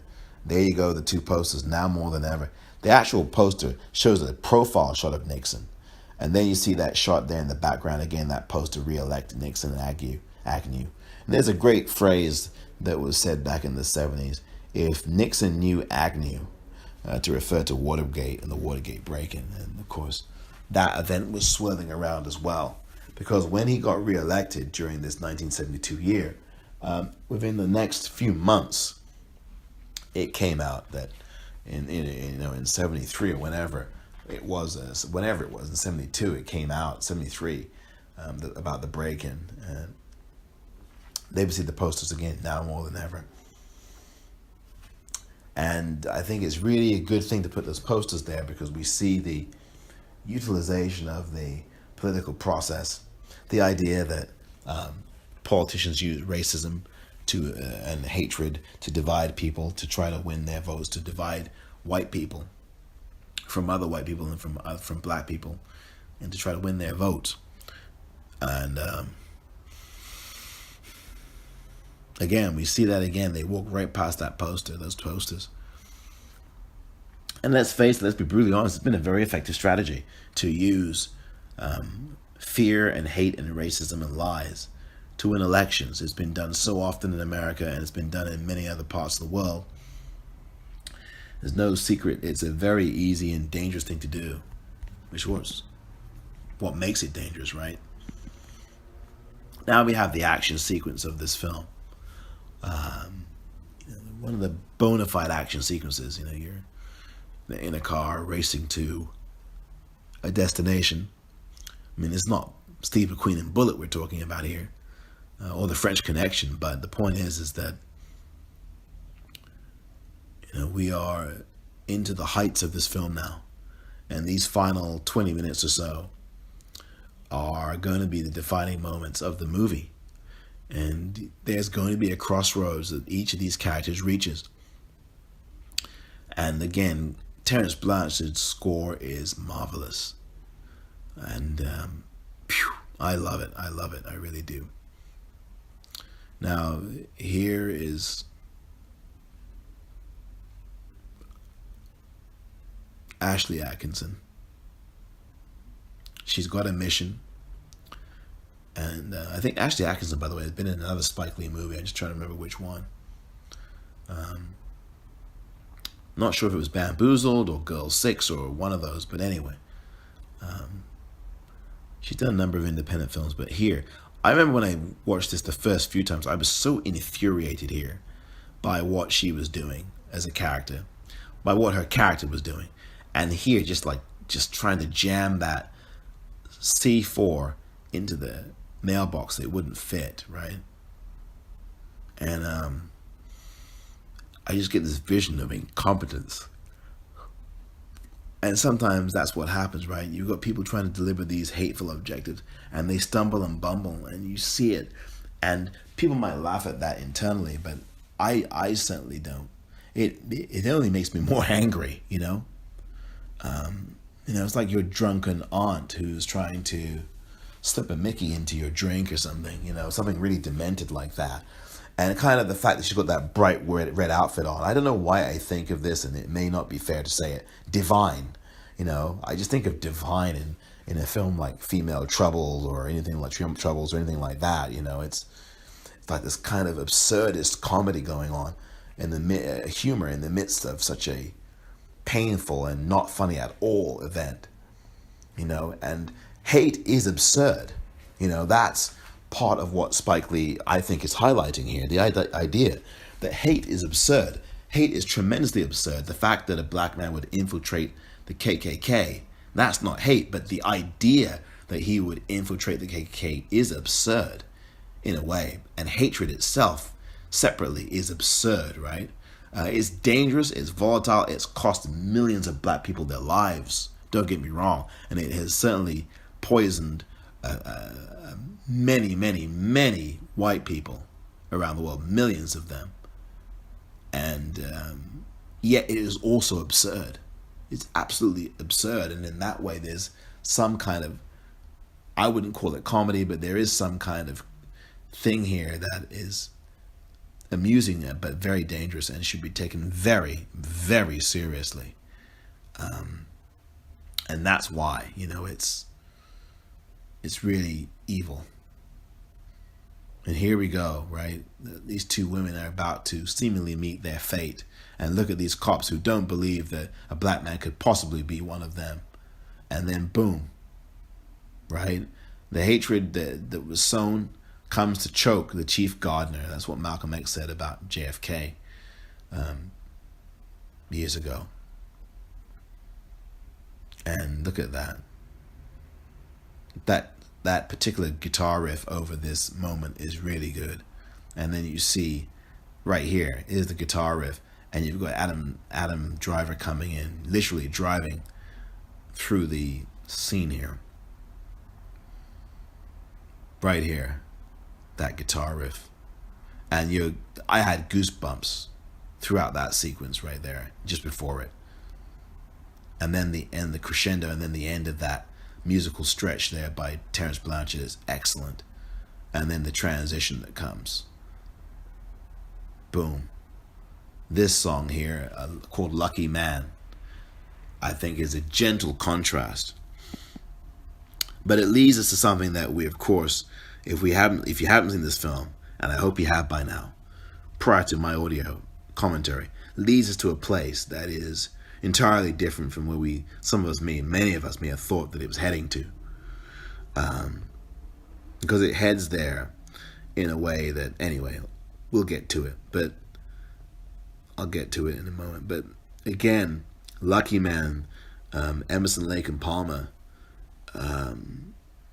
is the song, the people who did the song. Lucky Man is a really good tune. Tells a story, doesn't it, when you listen to the lyrics. And here we are, by the way, in a bar, right? This is after that they've brought down this Klan group. And then you've got the racist who is so drunk, Officer Landers, he doesn't remember that he put his hands and assaulted the woman sitting right next to him. I think in real life, he would have been nowhere near her. He wouldn't have been able to sit anywhere in the same universe as her. But of course, the pretext, the idea here is, well, they're all colleagues, right? Well, at least Ron is, and so is Landers. So they go through this thing. I think this scene is a payoff. Now, I know some people had a lot of problems with this scene. I'm not going to go back to who those people were. But the problem is that, oh my goodness, this would never really happen. Police never get busted. Yes and no. I mean, yeah, police never really get busted. I think that's very true. There's some exceptions. But this was purely done for the sake of this film being what it is, for the storyline of this movie. Do police ever investigate their own? No, they really don't. I mean, let's be honest.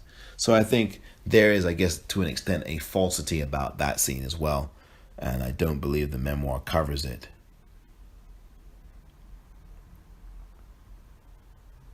I think some people will say that scene would be better off not being in the movie because it would have made things concretely clear and real to people. Because the police, as I've said, don't get convicted, very, very rarely do, for the crimes they commit, particularly when they commit them against black people. There have been some exceptions over the last, however, but those exceptions are ones that strictly prove the rule, is that police officers get away with things in this country with impunity. They get away with murder, literally, particularly when it's the murder of black and brown people.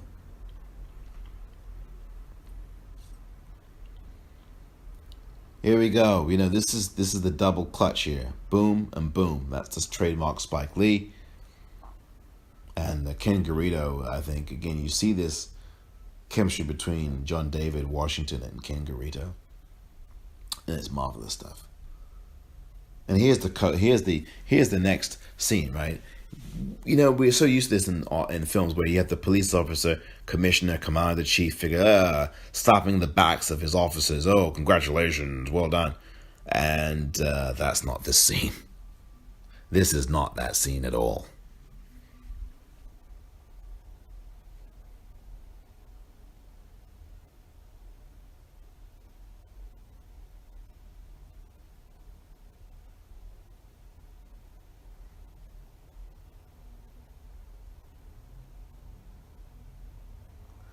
I didn't even notice that Ken Garito takes his glasses off here and then puts them. I didn't even notice that. And it took me about God knows how many viewings of the movie before I finally noticed that he did.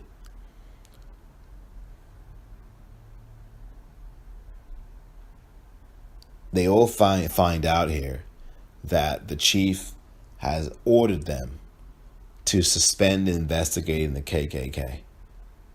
And that should tell you everything about where this film is going to head to.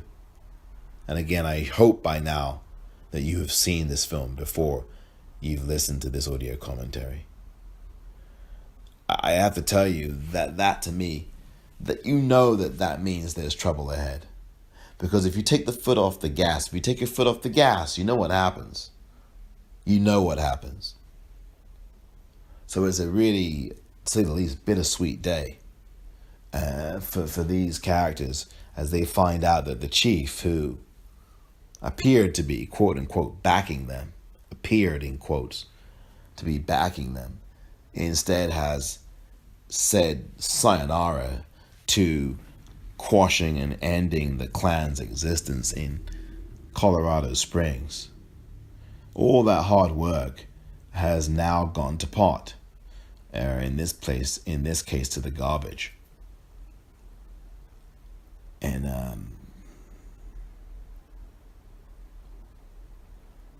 I think that in movies, there are ways to try to end films.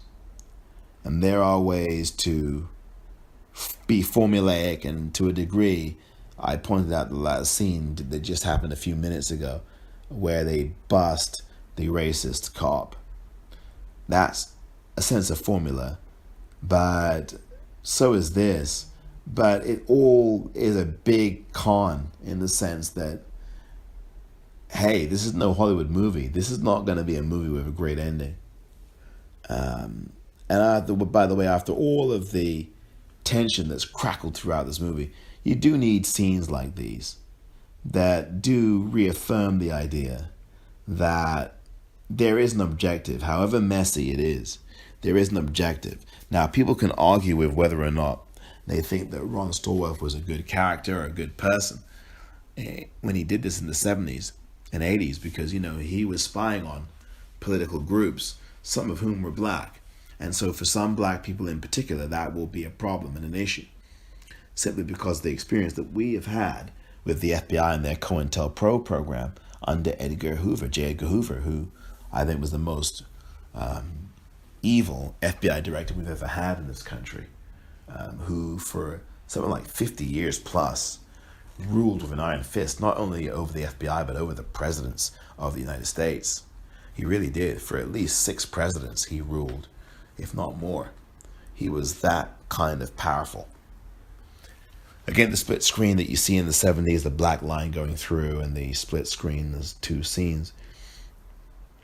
When Ron just absolutely drops the microphone all over David Duke, a microphone of shit, I might add. A whole vat of microphones full of shit, and just outed completely. Look at him. And that moment gets the audience convulsing with laughter for the most part.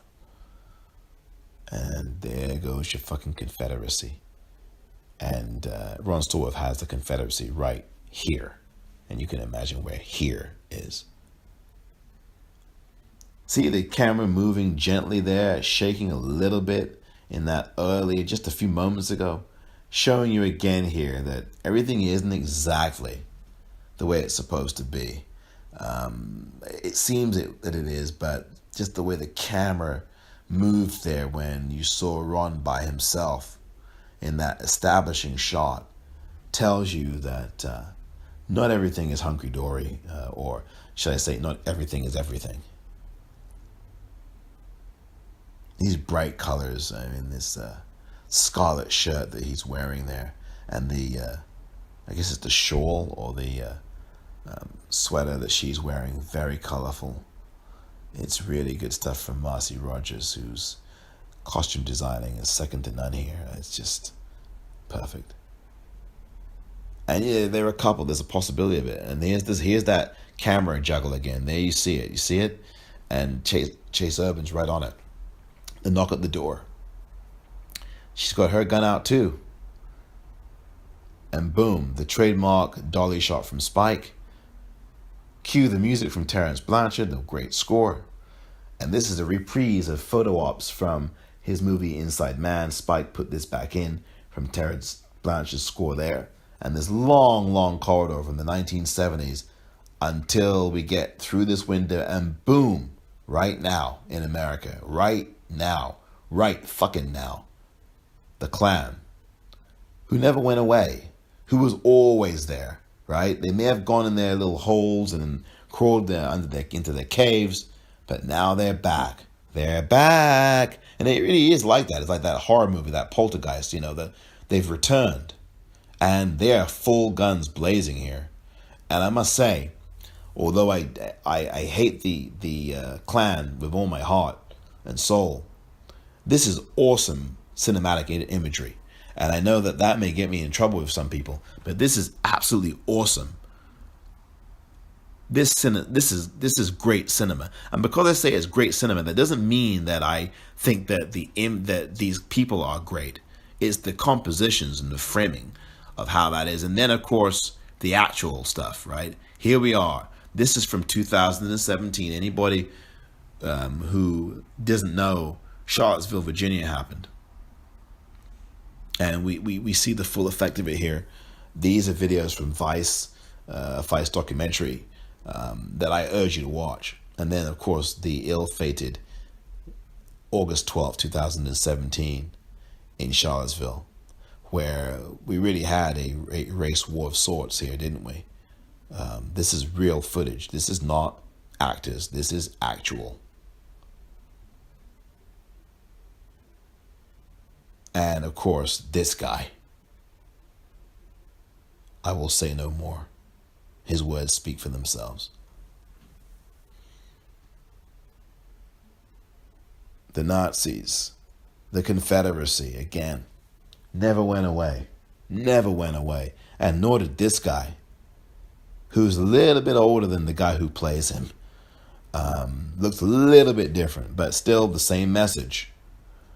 Taking America back, he says here. And not just taking it back. I don't believe he means taking it back from everybody, but taking it back to the 1950s is exactly where I think he's going here. And then, of course, this really disturbing video, which, by the way, we didn't really get to see any of this in the media. The media needs to be more responsible. The corporate news media in this country, in America, needs to show us this stuff and stop giving us sanitized imagery. We are grown-ups. I think we can handle it.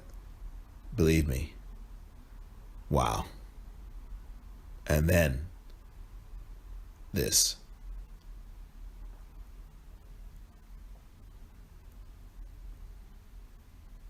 This chills me every time.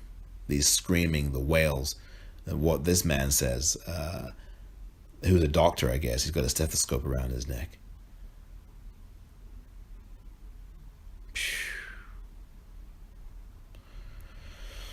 Oh, boy.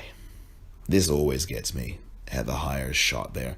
The goosebumps, the rush of blood to the head, the spine-tingling emotion and the sadness and the despair. And then the upside-down American flag, the distress flag. And that tells you everything right there, And we're left to sit in that silence. And it's a sacred silence because it's so intimate. Nobody dare interrupt that. And nobody does. I mean, all the times I've seen this film, there was never an interruption, really. I heard one person said something once, but nobody dares interrupt that moment. It's so sacred and intimate because it hits your gut, and your guts are being exposed. And I liken it to having a hot pot of spaghetti and tomato sauce, and meatballs poured into your lap. Except you can't react to it.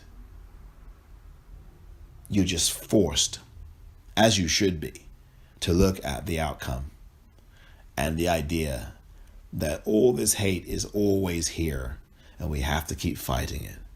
The violence is here and we have to keep fighting it. We have to punish it with really good hate crime laws and stiff sentencing. And we have to get people who care, which means voting is very important, which means that whenever you're watching this movie or listening to this audio commentary, that you always remember that voting is very important. No matter what election year, no matter how big or small the election is, always please vote. I really cannot impress that upon you any more than I have just now. Prince with his song Mary Don't You Weep from his 1983 tapes that were done. His estate released them over the last few months, and Spike decided to got permission from the estate to use Mary Don't You Weep, which has been done numerous times before, and it can also be listened to on Prince's album Piano and a Microphone 1983, which I think is a great album, a cappella for the most part. Stuff is literally pure piano and a microphone. I mean, literally that's what it is. And can't believe Prince is no longer here.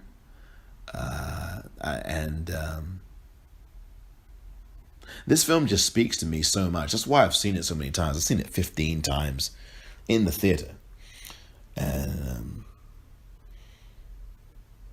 I'm sure at some point I'll get to see it again on the big screen. But I do, of course, have this wonderful Blu-ray, or if you've got the DVD edition.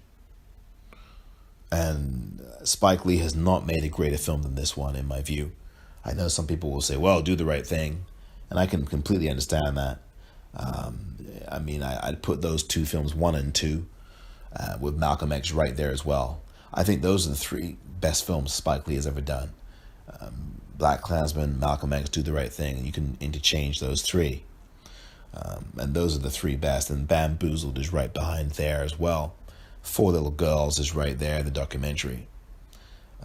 There's so many Spike Lee great films that Spike Lee's done, and this is the best of them.